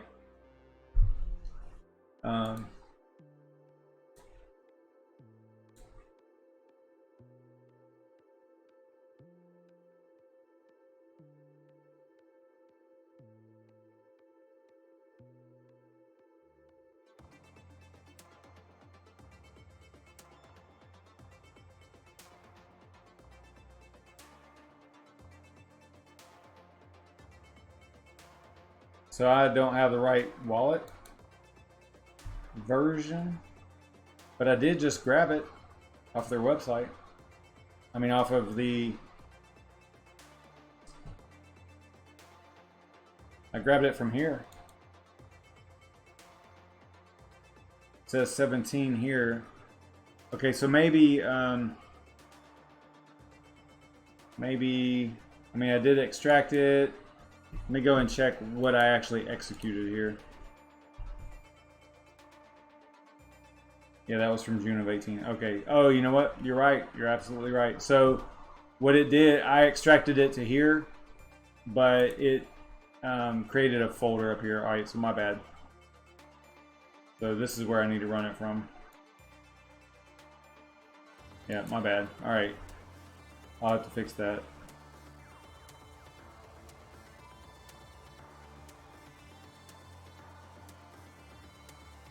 Let's go copy here. Well, I wonder if it, well, maybe. We'll see what happens here. Maybe that's why it was pointing to the wrong directory like it was and stuff. That's funny.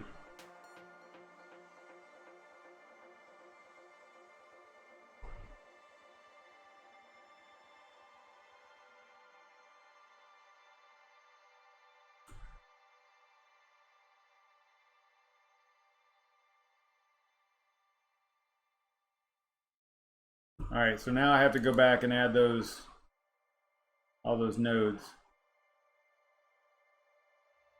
Yeah, that might be kind of a cool video.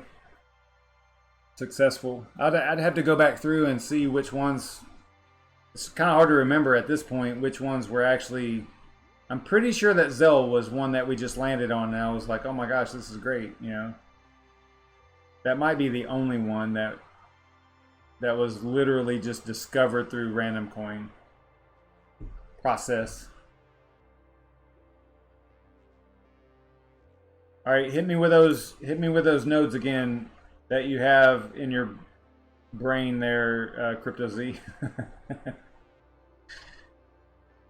I'm just kidding. I got them. Don't worry. I scrolled up.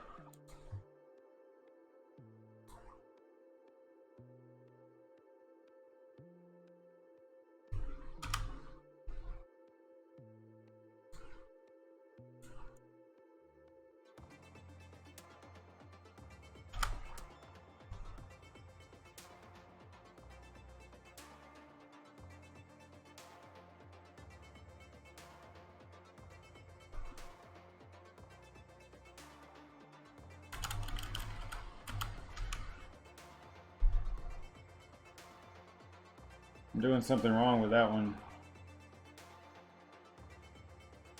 Move on here.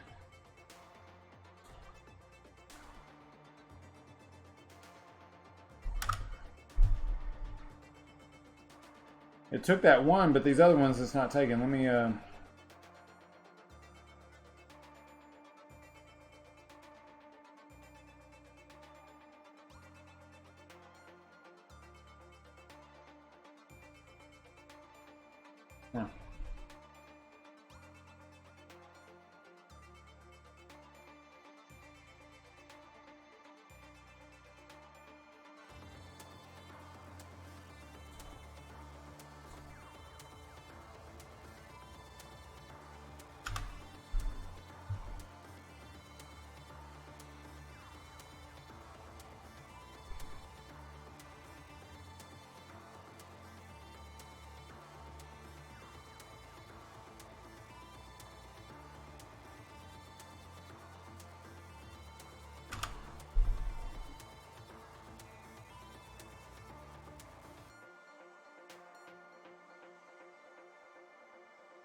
Red Panda, on that, you're talking about new projects and doing videos and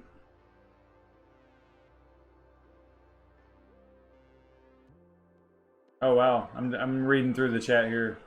So they're going to go with SHA-3 on ETC.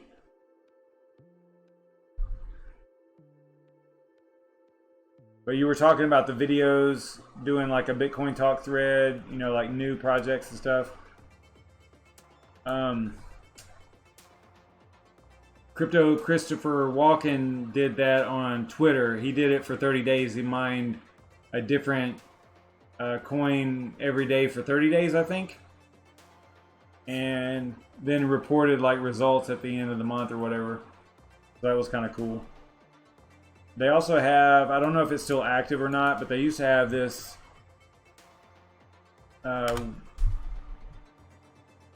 channel. It was called Newborn, I think it was Newborn Crypto.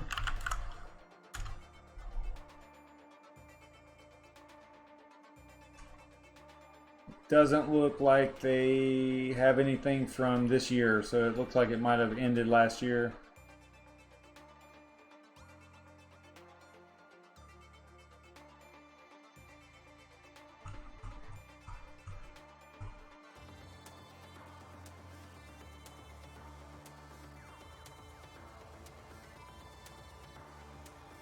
Entities.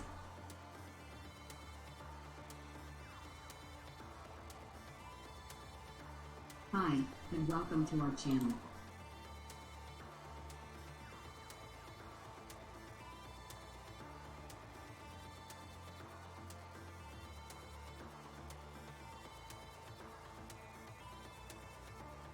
Yeah, I think they gave up. I think they capitulated. Because the last video, it looks like, was 6 months ago.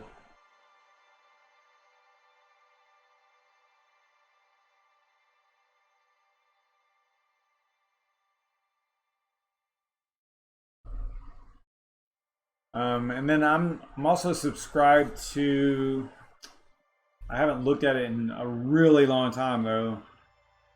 There's like a, let me see if I can find it.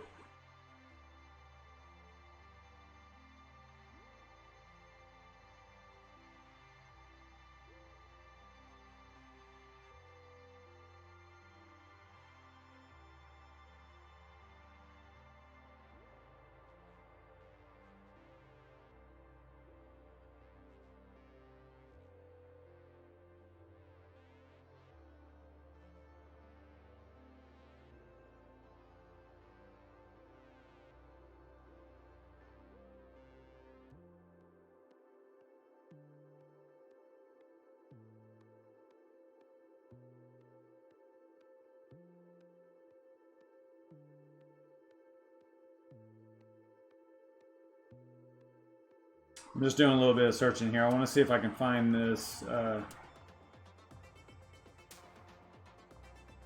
It's like a newsletter thing that I thought I was subscribed to it.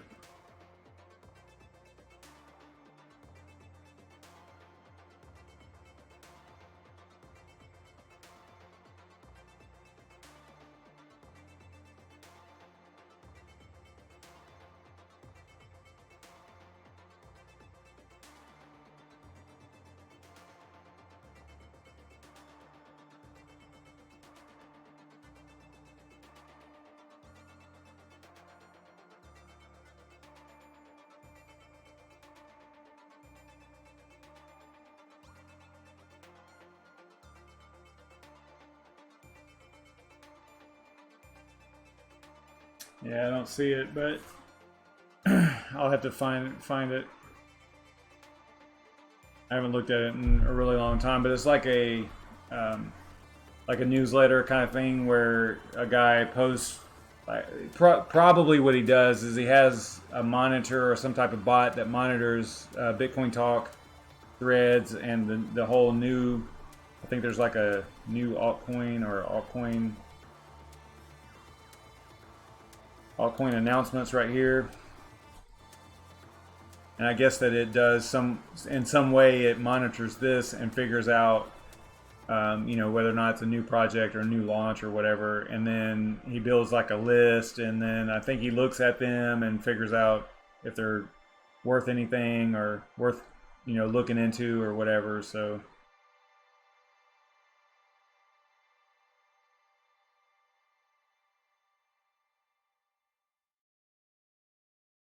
Nimic used to be on my list.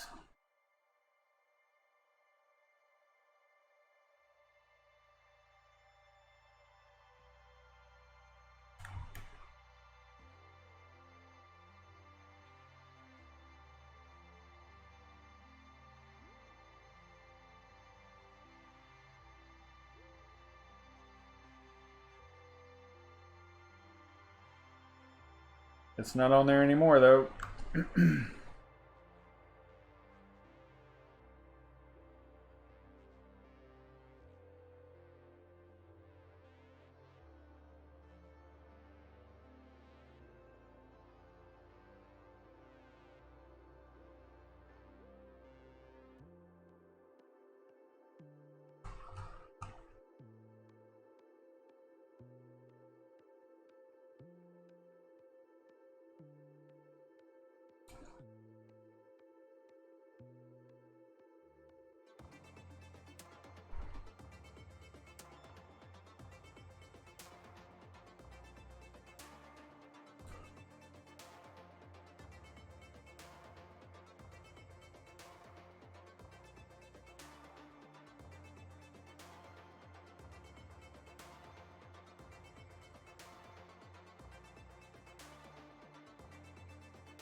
Oh, you've been mining some Callisto?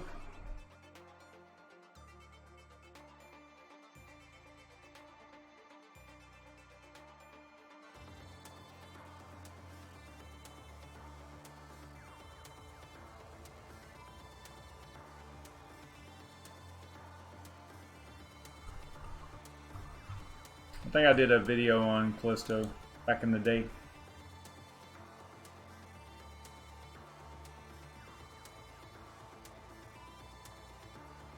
That might be one that was found on Random Coin Mining Show for sure.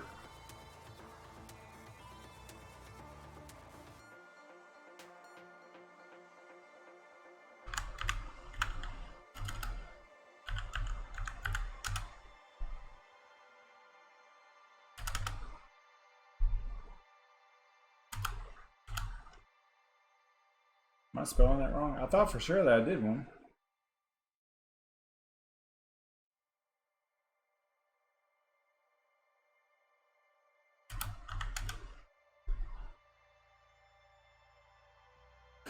Mimic video there.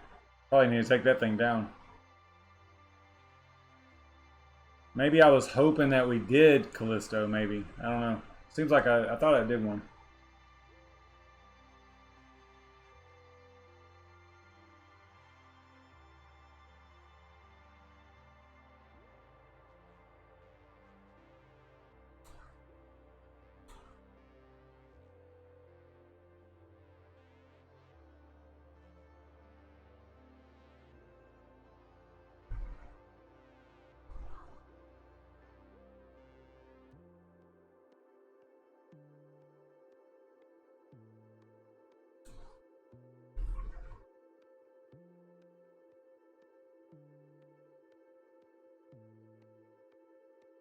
It'd be cool if they had a bootstrap that I could grab.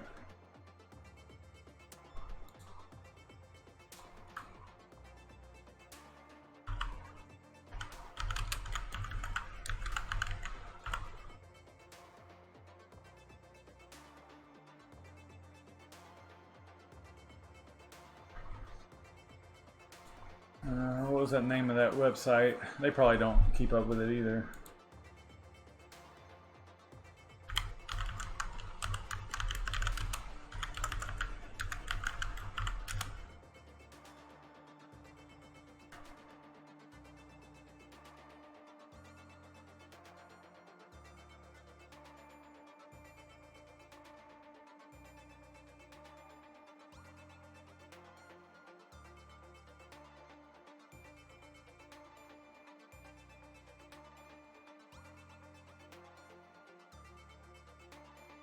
Nope.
There was a lot of hype with this for a while. It showed up on What to Mine pretty frequently. I don't know where it's at now, but yeah, there it is right there. Boom.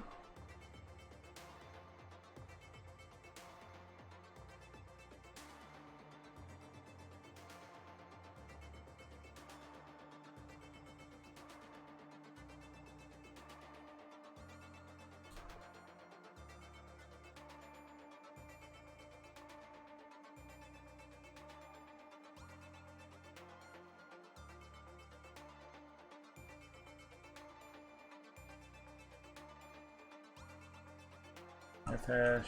Yeah, that's a pretty good point. I mean, once Ethereum is off of that, you never know.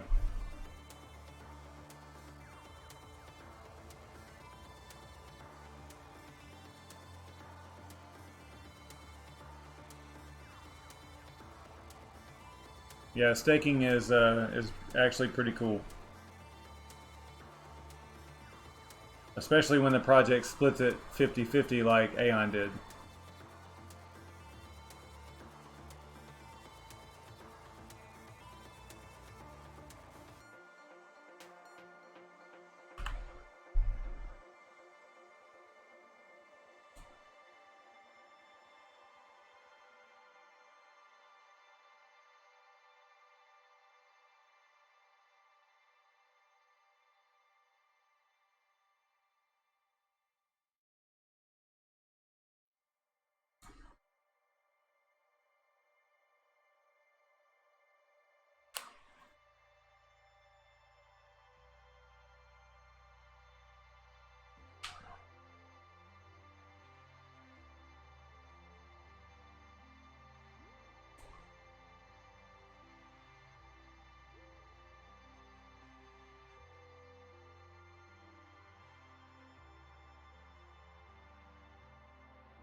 Yeah, there's no blocks or anything like that. This sounds a lot like CCX, actually. The whole cold staking. Aren't you tired of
I don't think you're a terrible person, Red Panda.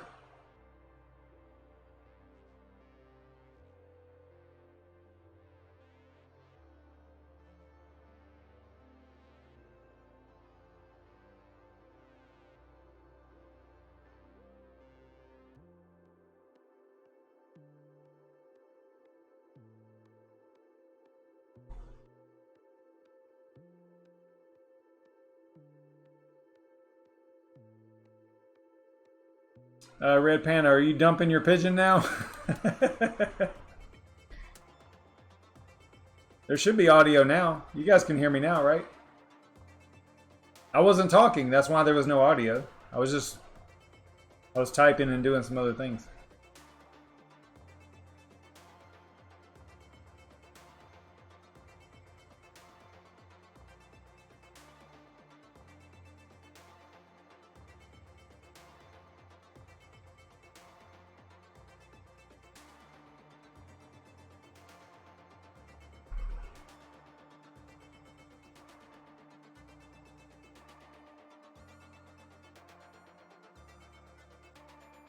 Oh wow, that's crazy.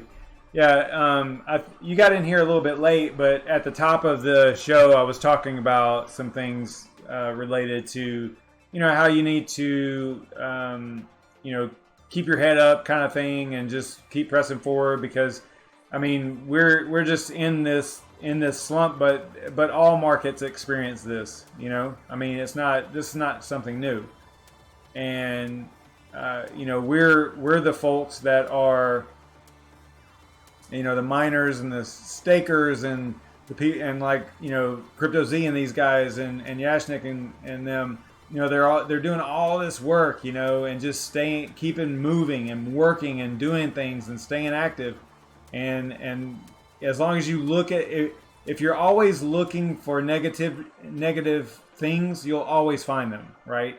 So you should look at positive things.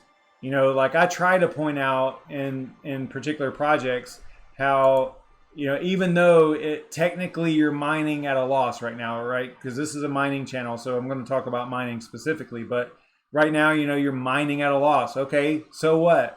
You know, if you can afford to pay the electric, it's the same thing as buying the crypto, unless it's a huge loss. In that case, I would probably take the time to learn how to just buy the crypto if you're interested in it. But if you're just losing a little bit, or let's say you're only mining at a loss, you know, for 1 month out of the year or something. Okay, fine, just do it. You know, whatever is easiest for you when it comes to that particular aspect of it. You know, from a home hobby miner perspective, as long as you're not mining at a huge loss, you should be good. As long as you're supporting projects that you feel like are going to, you know, go to the moon or increase in value in the future. That's just the simplest way to look at it. So you always have to look at it in a positive light, right?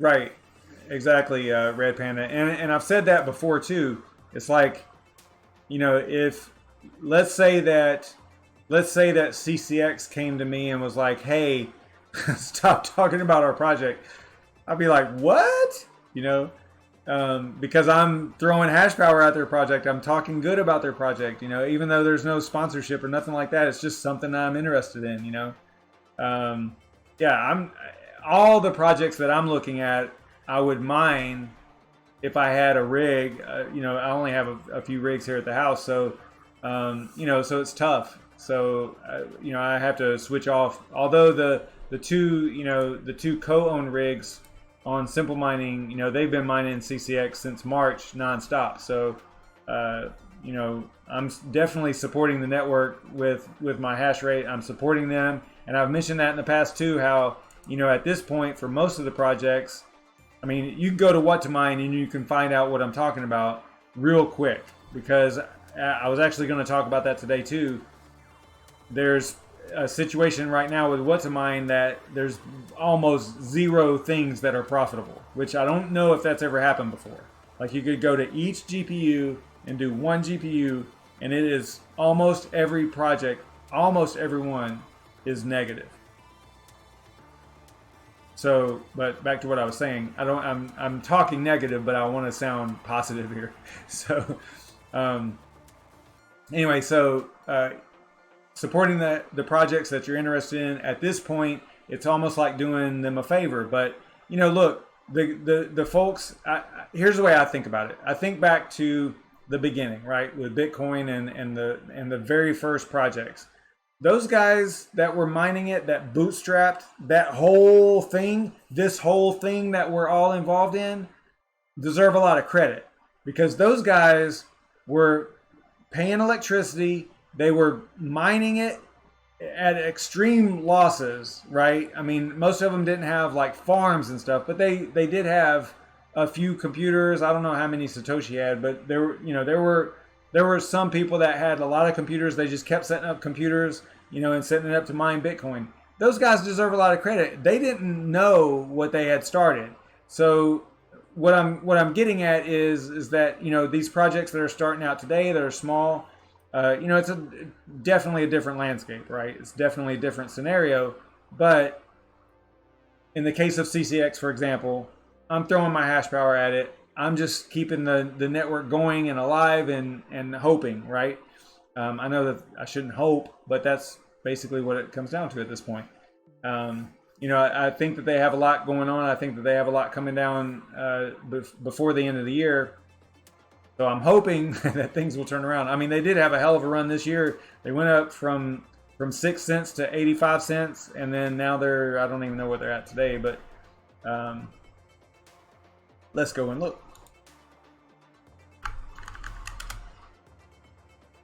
So they're down to like a little bit below 14.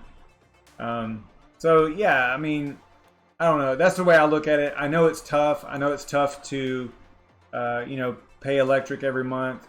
I've got some of my rigs off. Like I've got Scarif, the 10 RX 580 rig. If you go to What to Mine and you do a search on that one or a calculation, I don't think that there's anything profitable at 11 cents. I don't think. Nope. So even the go-to like Ethereum Classic and Ethereum, you're mining at a pretty good loss every day. So in these cases, I would probably just, if I was interested in Ethereum Classic, I would just buy it, right? So that rig is off. I'll turn it on from time to time. I'll probably throw it on CCX, you know, here or there, but yeah.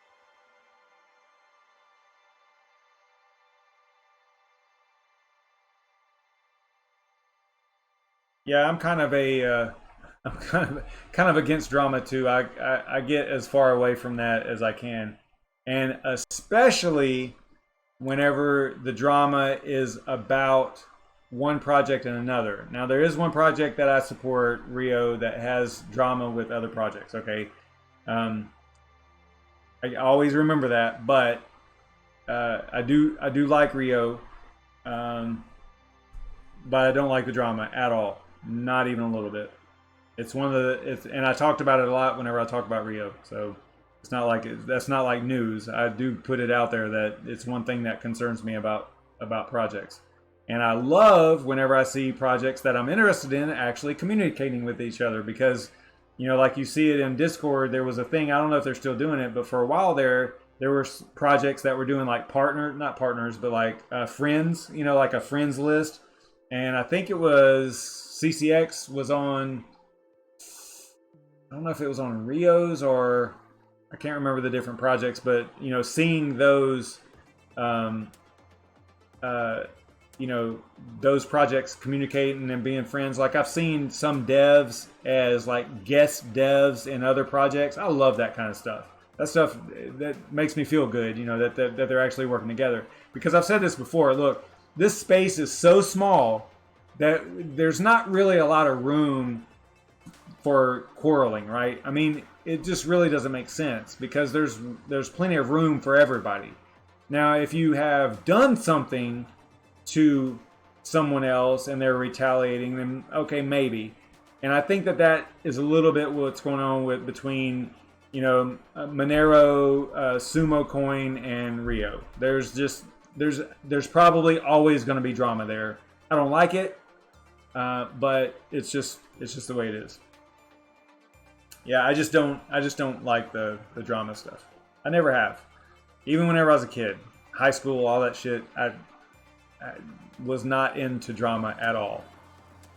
It's just one of those things where I'm like, I don't understand it. Like you can't, like, you know, as a human being, you shouldn't really think that tearing someone else down is going to build yourself up. I hate that people think like that. It just doesn't make sense. But I'm just like totally going off and rambling now. Y'all got me all fired up. What's up, Billy B? We're just bullshitting.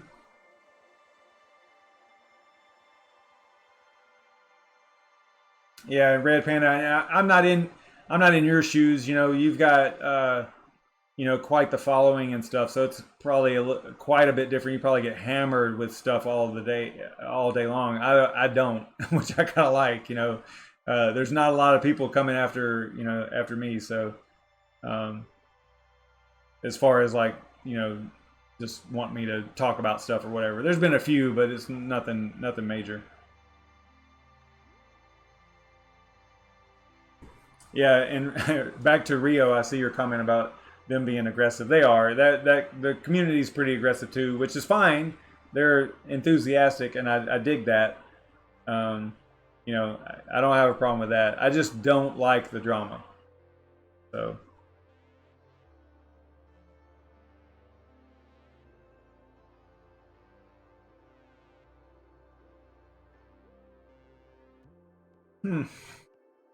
Would Matt join it? I don't know. That's a good question. I would say that you would know the answer to that better than me. I don't know him.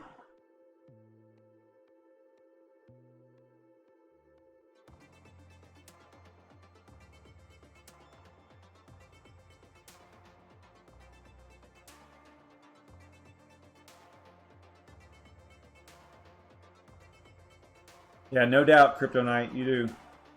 And I talked about that early on with how the OAN and AION was doing that, you know, staying in touch and in tune with what was going on in the market, so that they could, you know, develop accordingly, right?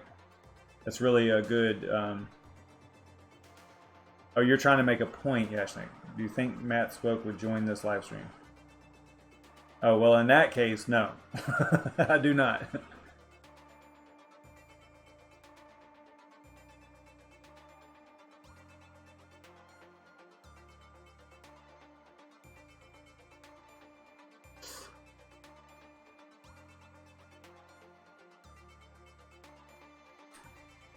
Yeah, I would probably get a very short temper too.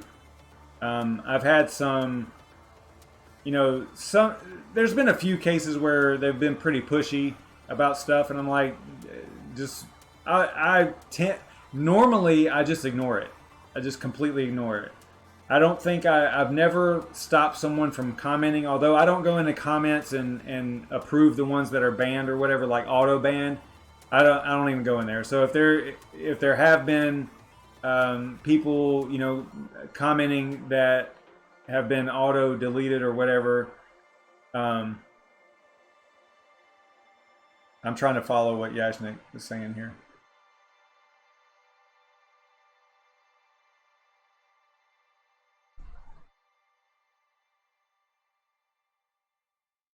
I guess I'm missing something.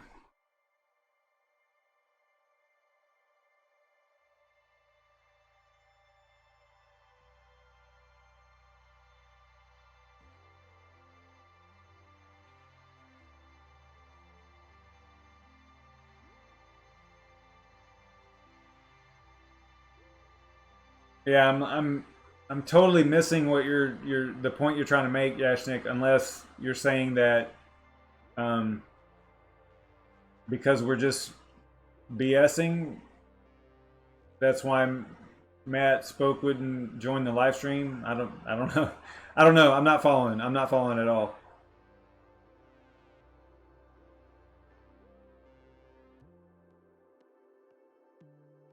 Yeah, so on that same note there,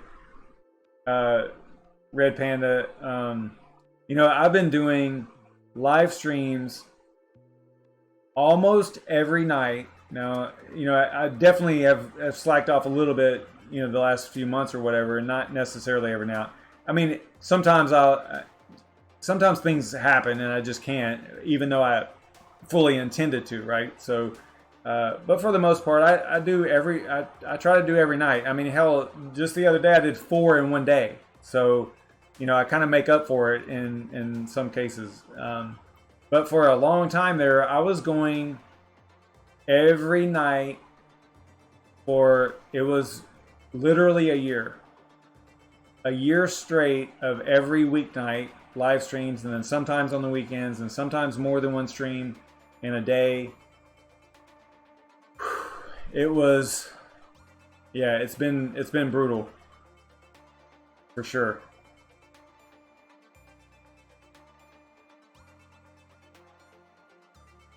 It's not easy, and it's not easy to come up with content, and it's not easy to, you know, it's just difficult. You know, sometimes it takes preparation, you know, especially if it's about news or something going on with a project that you're not totally, you know, familiar with. Like, you know, it could be anything. You know, if I have 10 projects, and I've said this before too, I have 10 that I try to follow pretty closely. You know, those are, it's difficult to keep track of everything going on with 10, and that's why for a long time there, or several times during the course of these live streams, I would say, I think I need to knock that down to 5 because it's just like overwhelming, you know. Yeah, you know, I want to be informative, you know, and maybe right now I don't really have an actual goal, you know, other than doing live streams, not reporting, but talking about crypto projects that I'm interested in and what's the latest thing going on with them, and you know, that's kind of what I enjoy doing. And if I didn't enjoy this, then I wouldn't be doing it. I actually do look forward to, you know, hitting the live button or go live button. It's just not easy to do every day. You know, you guys take time out of your day, but you know, I have different people that show up in here, you know, each time, right? I mean, there's some regulars, but there are, depending on the time zone and when I go live and how long it goes, there'll be different people showing up. You know, so you know, that makes it fun just having different people in here and the regulars. But it's just hard to stay on top of it, you know, on top of all the projects and everything.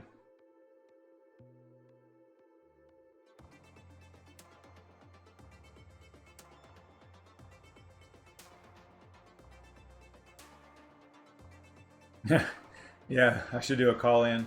That's one thing that I have had people ask me about, is doing like interviews and stuff like that. I've been asked to be on other like podcasts and things like that, and I'll be honest with you, I almost have zero interest in doing that. Mainly because I just don't think I'm that interesting. I mean, what would I actually talk about? I have no idea, you know. I just don't think. I don't know. Maybe I should. I don't know. Let me know in the chat. Maybe, you know, maybe I should do it. But I just feel like I'm not a good enough speaker live, like thinking on my feet. And if they ask me some crazy ass question, I'm going to not be able to answer it, right? And I'll probably do that whole ADHD thing where I'm like looking off into space and I can't even think of the answer because I'm worried about not thinking about the answer and not coming up with an answer or a good explanation or whatever. I don't know. I probably wouldn't be that good to interview, in my opinion, but I don't know. Maybe I would.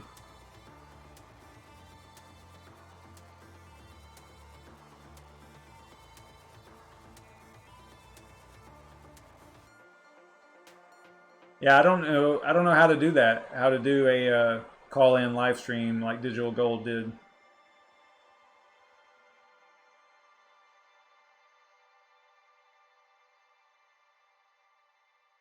Yeah, like you know, Yashnik did one with. Actually, Yashnik and CryptoZ, I think they were all in that one with Cursed Mining. I think, right? There was a good interview there, and I mean, those guys are like freaking, you know, like they just know how to talk. You know, Yashnik's really good at that. Pretty slick, I guess you could say.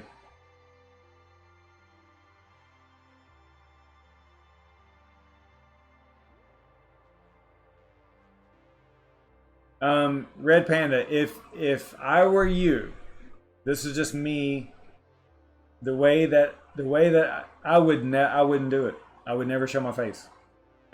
Honestly, I wish I hadn't, and I wish I could go back and fix that. Because I probably would not do I would probably stay a little bit more private. Yeah, that was a really good interview. I mean, it was solid, you know.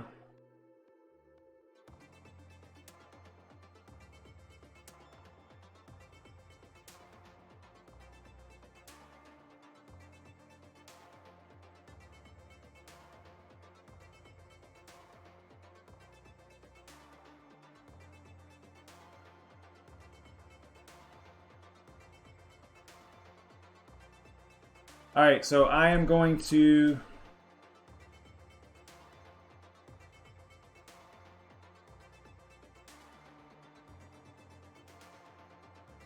I don't even know who y'all are talking about. Crypto Jeb. Is he mining or TA related?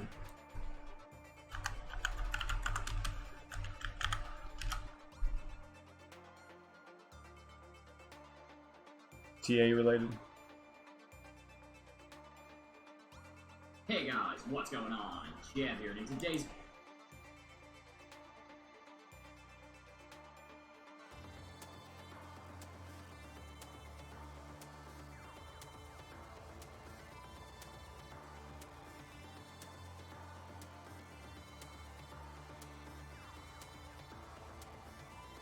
video, we're going to be discussing how Bitcoin rallied.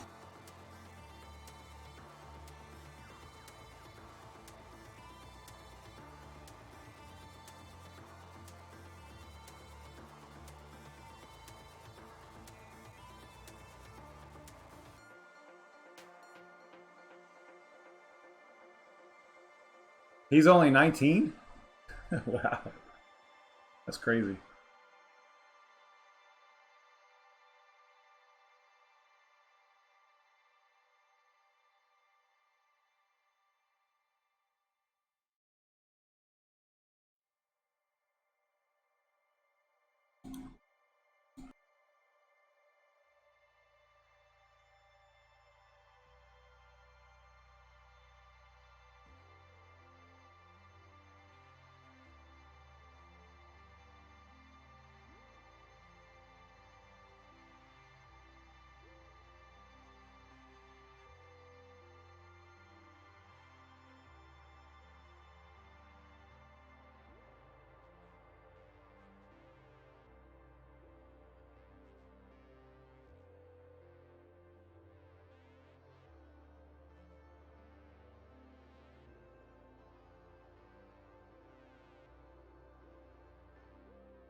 Oh, so that was pretty cool.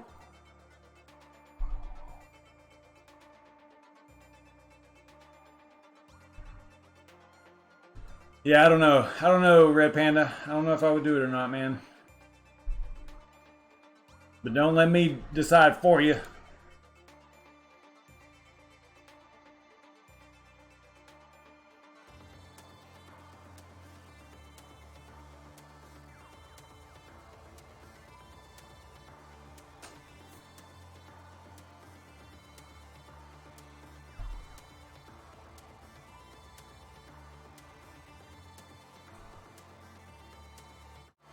I think I'm going to go get a shot. I'll be back.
So this is kind of crazy. More people keep coming in here. I don't know what y'all are doing. I got a whole other bottle, but I did bring enough for a shot here.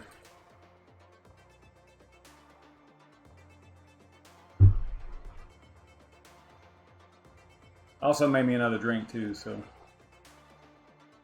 see if I can do this without making a mess. Alright, I'm gonna go with a 3/4 shot. How about that?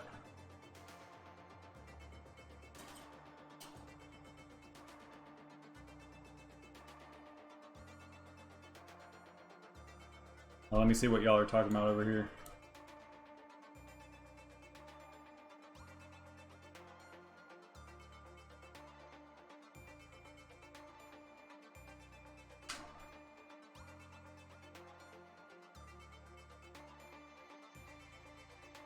All right, cheers, everybody.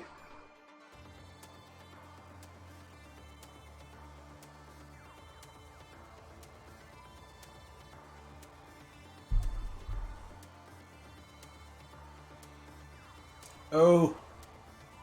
Oh.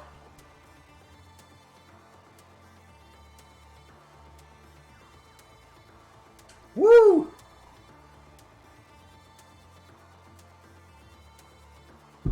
That's good stuff.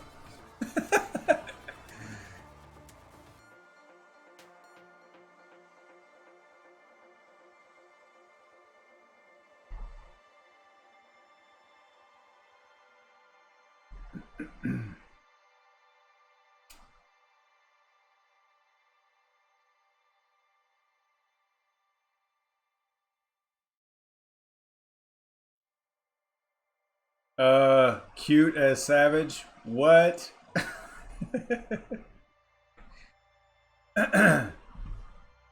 Blushing.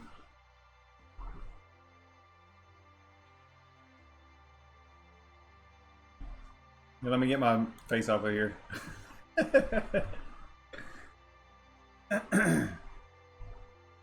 So I was supposed to end this stream at 10:30, and it's now 12:08 where I am. Y'all are insane.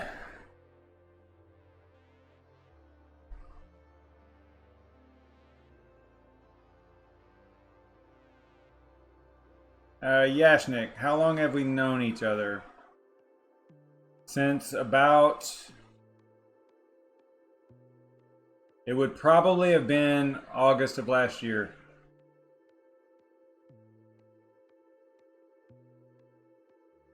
Maybe July. July, August last year. Let's go find out, because it would have been around the time that I did an AION video.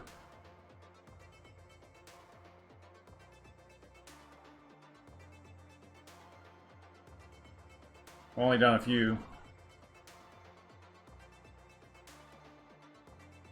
Oh, the main one's not even in here. Oh wow, just discovered something. Need to fix that. I don't have it in the playlist. Huh.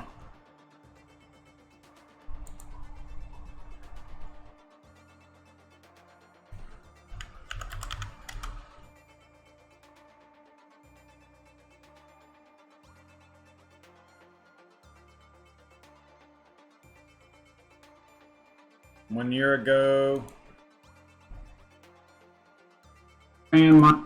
So it would have been. Cleaner's out. There we go. All right.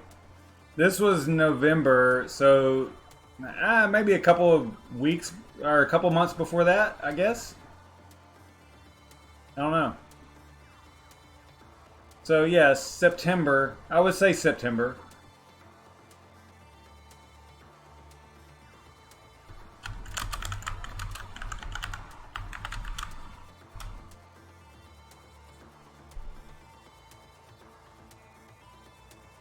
Yeah, probably about September.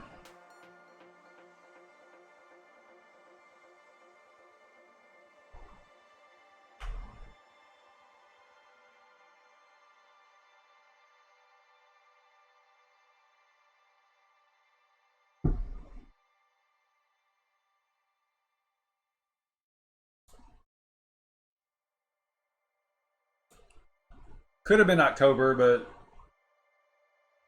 definitely more than a year at this point.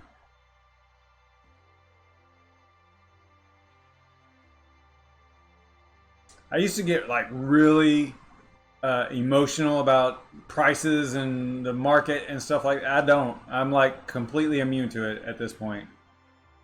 I mean, I might get a little bit emotional if this went back down to like 3K or something, but I don't know. I'm just over it. You know, I just know that the way to win, right? The way to win in crypto is just to hold it. Just keep it, right?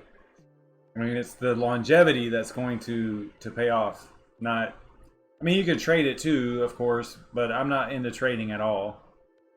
So, yeah, just hold it. Good to go. Can you look at when someone subbed? I am not a YouTube expert. I do not know. We can maybe. I don't want to show like my subs because that's a little bit weird. I guess maybe not, but yeah, I'm not going to do that. Let's just Google it.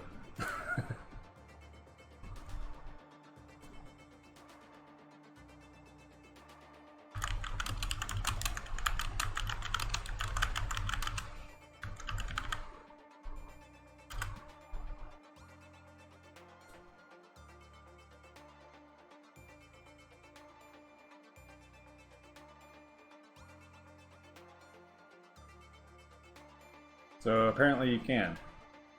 Maybe. So what I'll do is I will go on my other screen here. Let me see.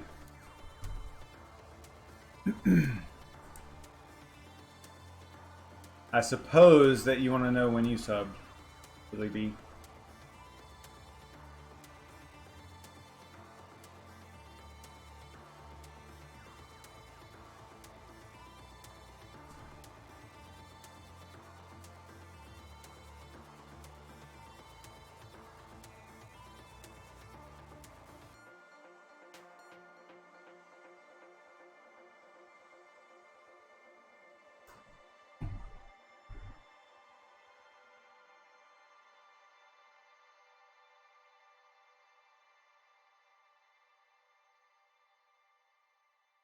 Red Panda would probably know this better than me. I am...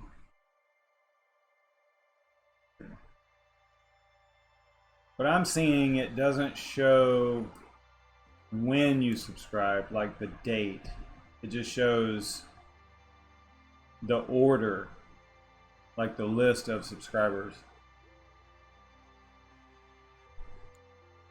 I mean, this is talking about recent anyway.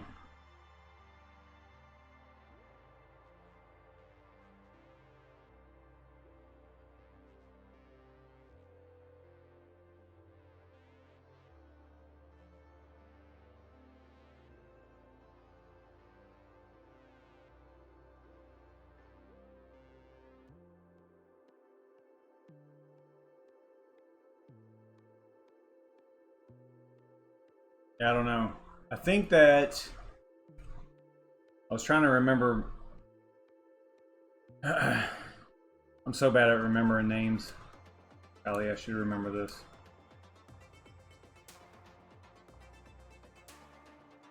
Yeah, that's what I'm seeing is just showing recent.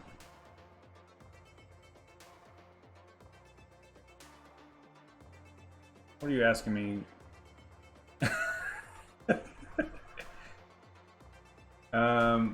Let's see here. I just got that picture. I think it was Red Panda, right? Let's see here. Please react. What am I supposed to do? Just click. Yeah, I don't have like an Imager account or anything, so it just shows me the picture. Are you drinking Tennessee whiskey? Jack Daniels? Is that what you're saying?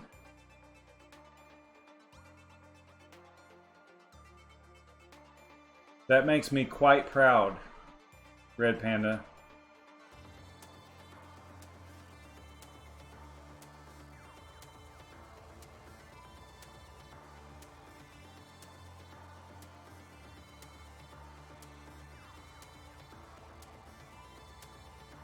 Red Panda, you don't have a video for tomorrow? Dude, what are you waiting on?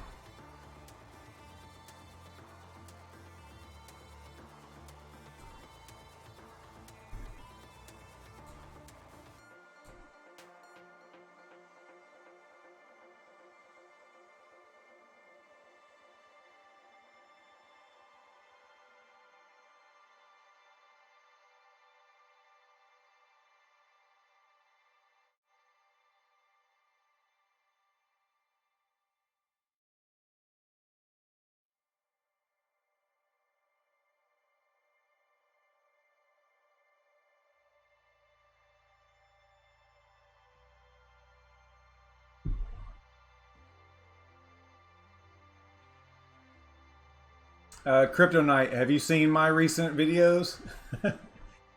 Yeah, with the whole the spreadsheet right here. I think it's kind of cool seeing, you know, 7-year, 11-year.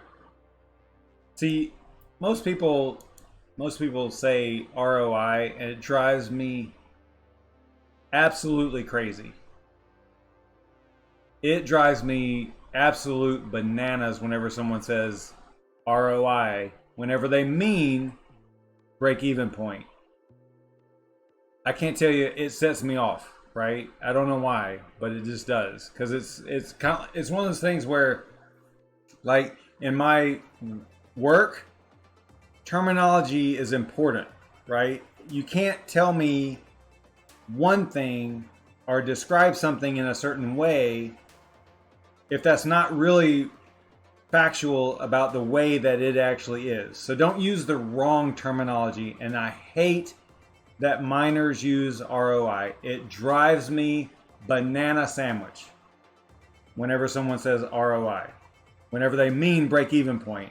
Because ROI is your return on investment. That means you invest a certain amount of money, right? Like in a GPU cost, let's say you pay $300 for the GPU, and let's say you make $3 that month. That's your ROI. Not, hey, when is this card going to be paid for? That is your break-even point. Those are two different things. It drives me crazy. Anyway, all right. So, ROI. Yeah. So back to this spreadsheet I have here, and you know, it talks about the new GPU that I just got, the 1660 Super. That's one of the ones anyway. And you can see up here, like, if everything stayed exactly the same as it is right now, that it would take 10 years to pay this card off, right? To break even on the card. That's an insane amount of years. You know, those, and we talked about that on the channel a lot. You know, that you know, used to, you could just fire up a rig and make $30 a day or whatever. That's gone. So yeah.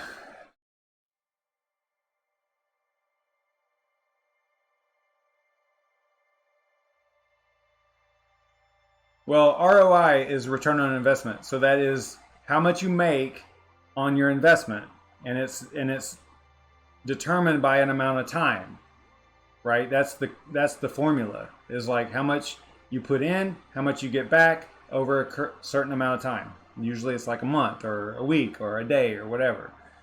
That's your ROI. So, yeah. I don't know. It was one of the things that whenever I first got into this, I was like, why is everybody saying ROI? That's not what it is. You know, anyway. And I've actually got into some, not arguments, but discussions about it. And they're like, no, that's just the way it is. That's just, well, use the right terminology. Don't say something don't use this terminology in the wrong way. It doesn't make sense. It makes you look makes you look stupid, right? I mean, it really does. You know, if everybody else in the room knows what ROI means and you're saying ROI and you're using it in the wrong way and you actually mean break even point, then, you know, in my mind, I'm thinking, does this guy really know what he's talking about? You know, so anyway, but we've all done it. I've done it. I've said ROI whenever I meant break even point, so it's not a big deal, but it is one of those things that, you know, like, okay, look at it like this. So someone on the outside, a financial person, right? So now they're starting to get interested in crypto. But all these miners are saying ROI, and that financial person knows exactly what ROI is. But they're saying ROI, but they mean break-even point. So what is his immediate perception of that whole space, the whole crypto space? It's like, man, these guys don't know what they're talking about. You know, right? So that's my whole point.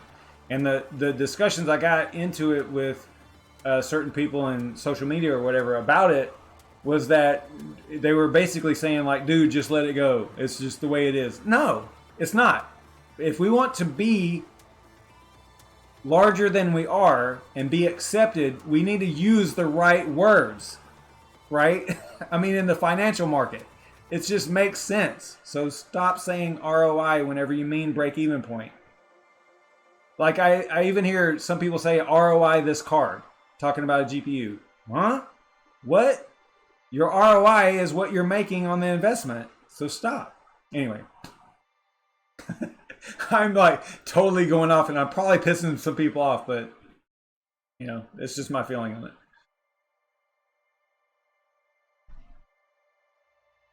Red Panda right now is going, have I ever used ROI? Oh my gosh. I don't remember if you did, Red Panda. I don't think you did, but maybe, I don't know. You know, it's one of those things where, you know, and this is where I don't know. It's a hill I'll die on, is that I don't like using the wrong terminology. I just don't. I might not be that well spoken, and I might be like off in freaking scatterbrain land or whatever, but for the most part, I don't like using the wrong terminology. I think that it just conveys the wrong information, it conveys the wrong message, and you really should use the right term. And I hate whenever I don't, because sometimes I do. Like I'll say something out, but I'll put a little disclaimer on there, and I'll say I might not be using the right word here, but here's what I think it is, right? So, all right. So from now on, Red Panda, since you have a much bigger following, it's break-even point. So you can just like throw that out there. Like, hey, guys, all 10,000 whatever of you, stop using ROI. But see, here's the thing about saying it, is that now everyone's going to come at me. The way that the crypto verse works is now everybody's going to come after me. Yeah, ROI, Savage, you know, right? You know how it's going to be. It's going to be funny. That's a good thing. That's why I only have 1,000 subscribers. So I don't have to worry about that too much.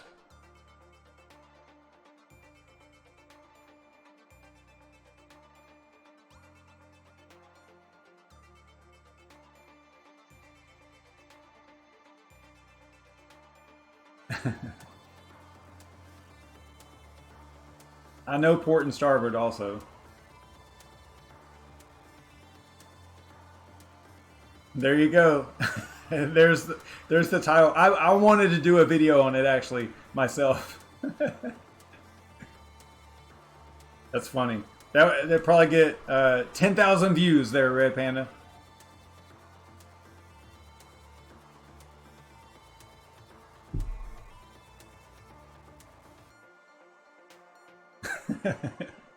If you don't do that, I'm gonna be so mad at you.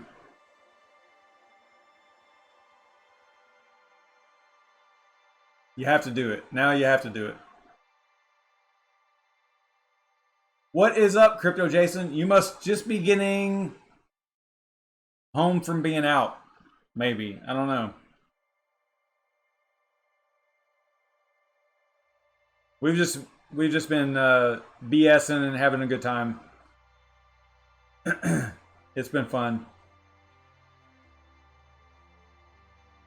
I should hope that one day, I don't know, maybe we can have we should have like some type of a meetup or something. I don't know how it would work and the logistics of it and stuff, but it seems like it would be fun.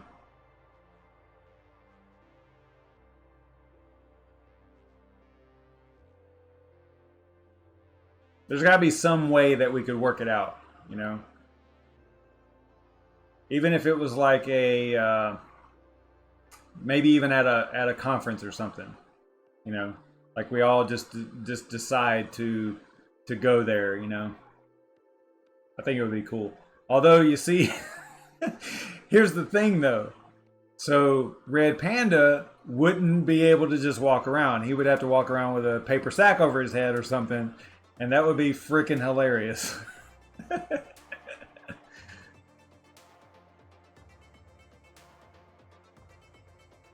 I mean, me and Yashnik, me and Crypto Z, definitely. You know, that group, we could do that. But Red Panda, not so much. That's the one bad thing. But again, it goes back to anonymity and I don't know. You know, being in the crypto world, I think it's better that way. But you know, if I could go back, I saw that Red Panda and I actually thought about that. I was like, oh, that would be hilarious, you know, because now he can't, you know, you wouldn't be able to go.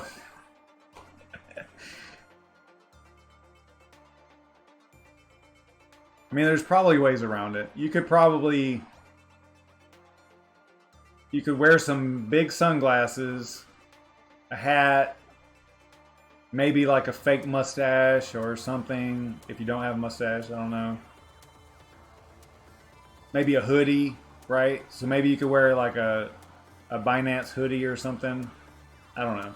You could probably get away with it, like some type of a little disguise, and it would probably work.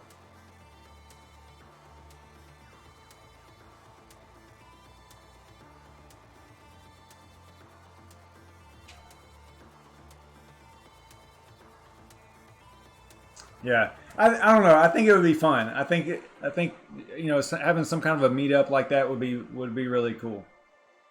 I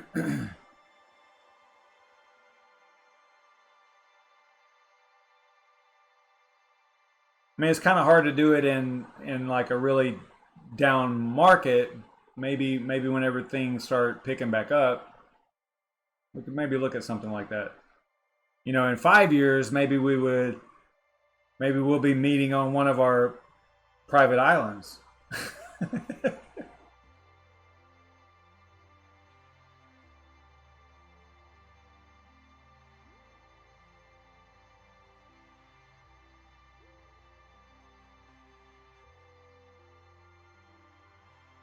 Yeah, it'd be funny, like taking pictures with Red Panda, like, you know, like a group picture or something like that, and always having to like blur out his face and stuff. That would be cool. That would be cool. But see, that, you know, that, I don't know. In my opinion, it kind of adds to the mystery, right? So I think that that's kind of a good thing. I think that it just works for me. It just works in crypto overall. Again, like I said earlier, if I could go back and do it, I would do it without showing my face for sure. It's like way too late now. I could probably go and delete all my videos, but you know, there's like other videos of where like even the technicals, we did a collab together, and so he's got that video, and you know, yeah, it would be really hard for me to go from not anonymous to anonymous. That would be really tough. The only way I would be able to do it was to fire up another channel and use like some type of a voice descrambler or a scrambler or something to sound like something totally different.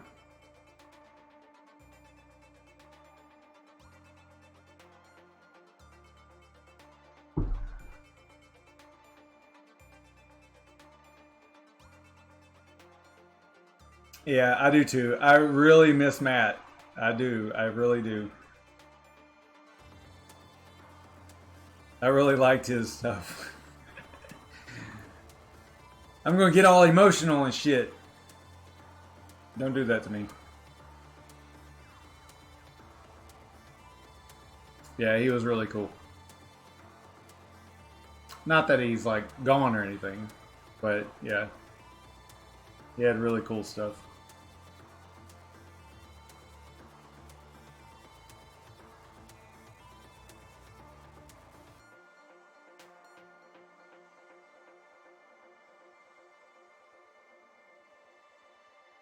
I like every now and then he'll tweet something. Matt will tweet something, usually not crypto related at all. Talking about, I guess he's racing go-karts or something now. And what was his last name? Oh, he was doing his birthday. I think it was coming up on his birthday or something, and he was talking about what he was going to do or something. Kind of funny.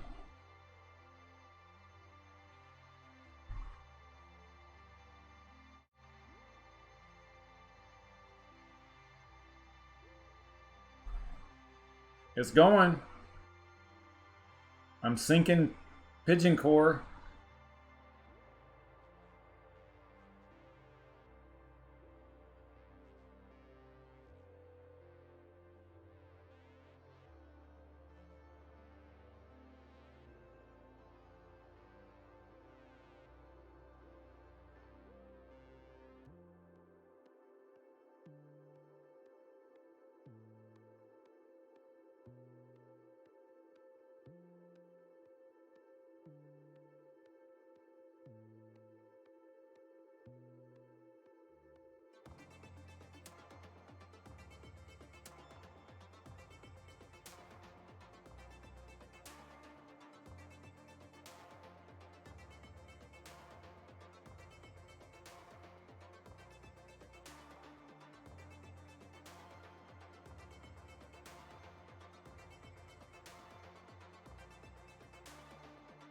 Billy B, what are you wondering about? Like where they're at?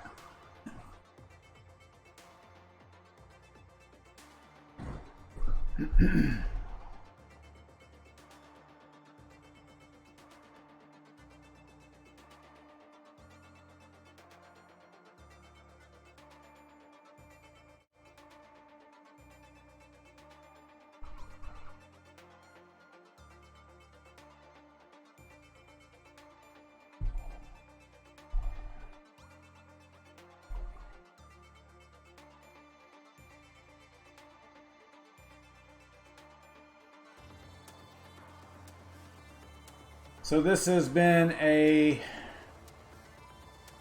3-hour stream, guys. 3 hours. That's crazy. That doesn't even make sense.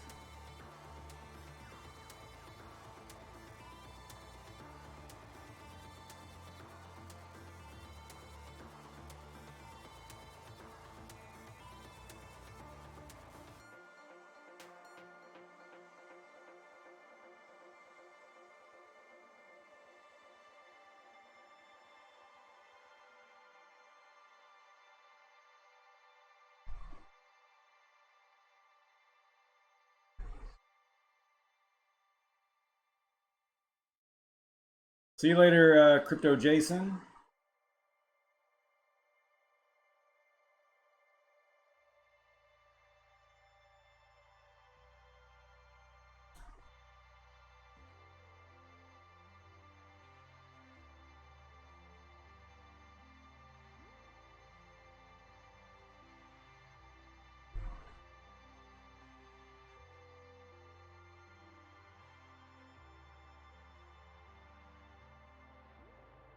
See you later, Dan and Dane.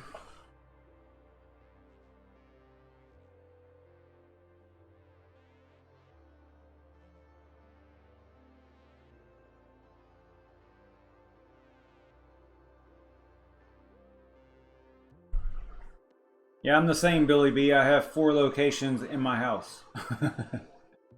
That's a good way to put it.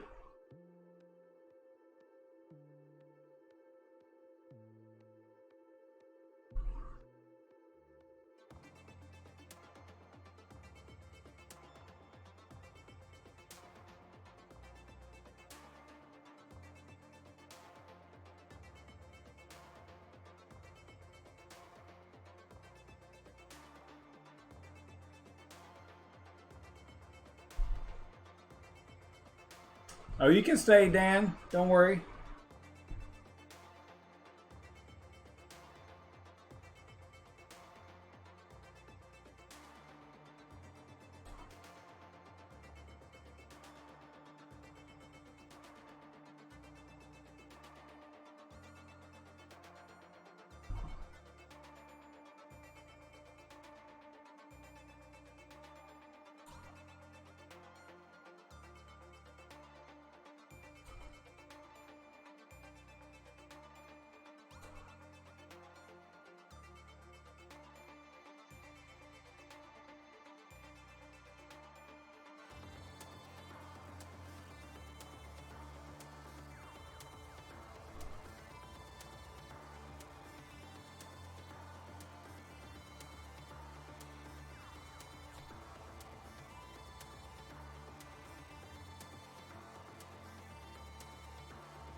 I'm here. I'm just watching y'all talk.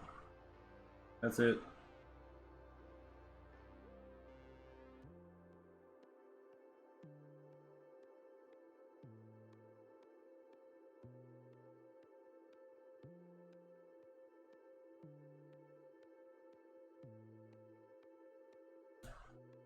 I think that shot kind of did me in.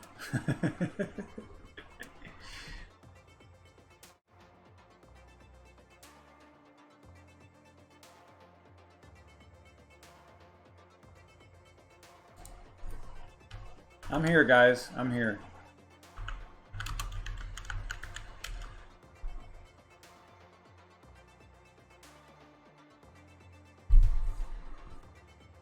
Yeah, this is my favorite rig.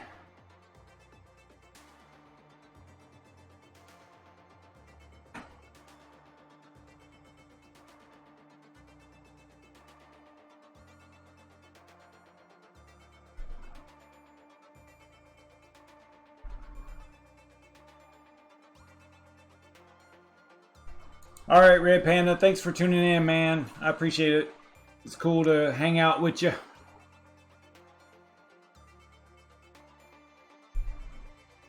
I need to replace these fans on this. I actually have the fans because these are like dying as far as speed, and the LEDs, which add the hash rate and all that stuff, they're just not they're not up to speed. So need to replace those.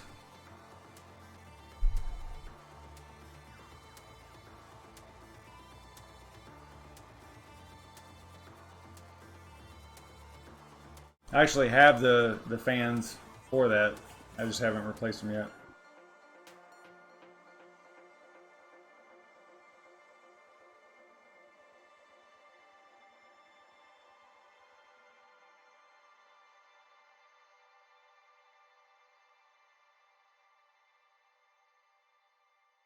I know that like the end of this stream was just kind of like drawn out and just some chatting and BSing and stuff, but the first part, if you're watching after the fact, is probably pretty good. There was some pretty good information there in that first maybe like half an hour or so. So check that out if you're like, for whatever reason you're catching this at the end. Go to the beginning. because it was actually all right.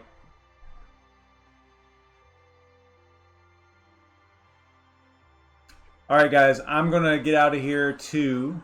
I'm gonna let y'all get back to whatever y'all were doing, sleeping, whatever, or let y'all go to sleep.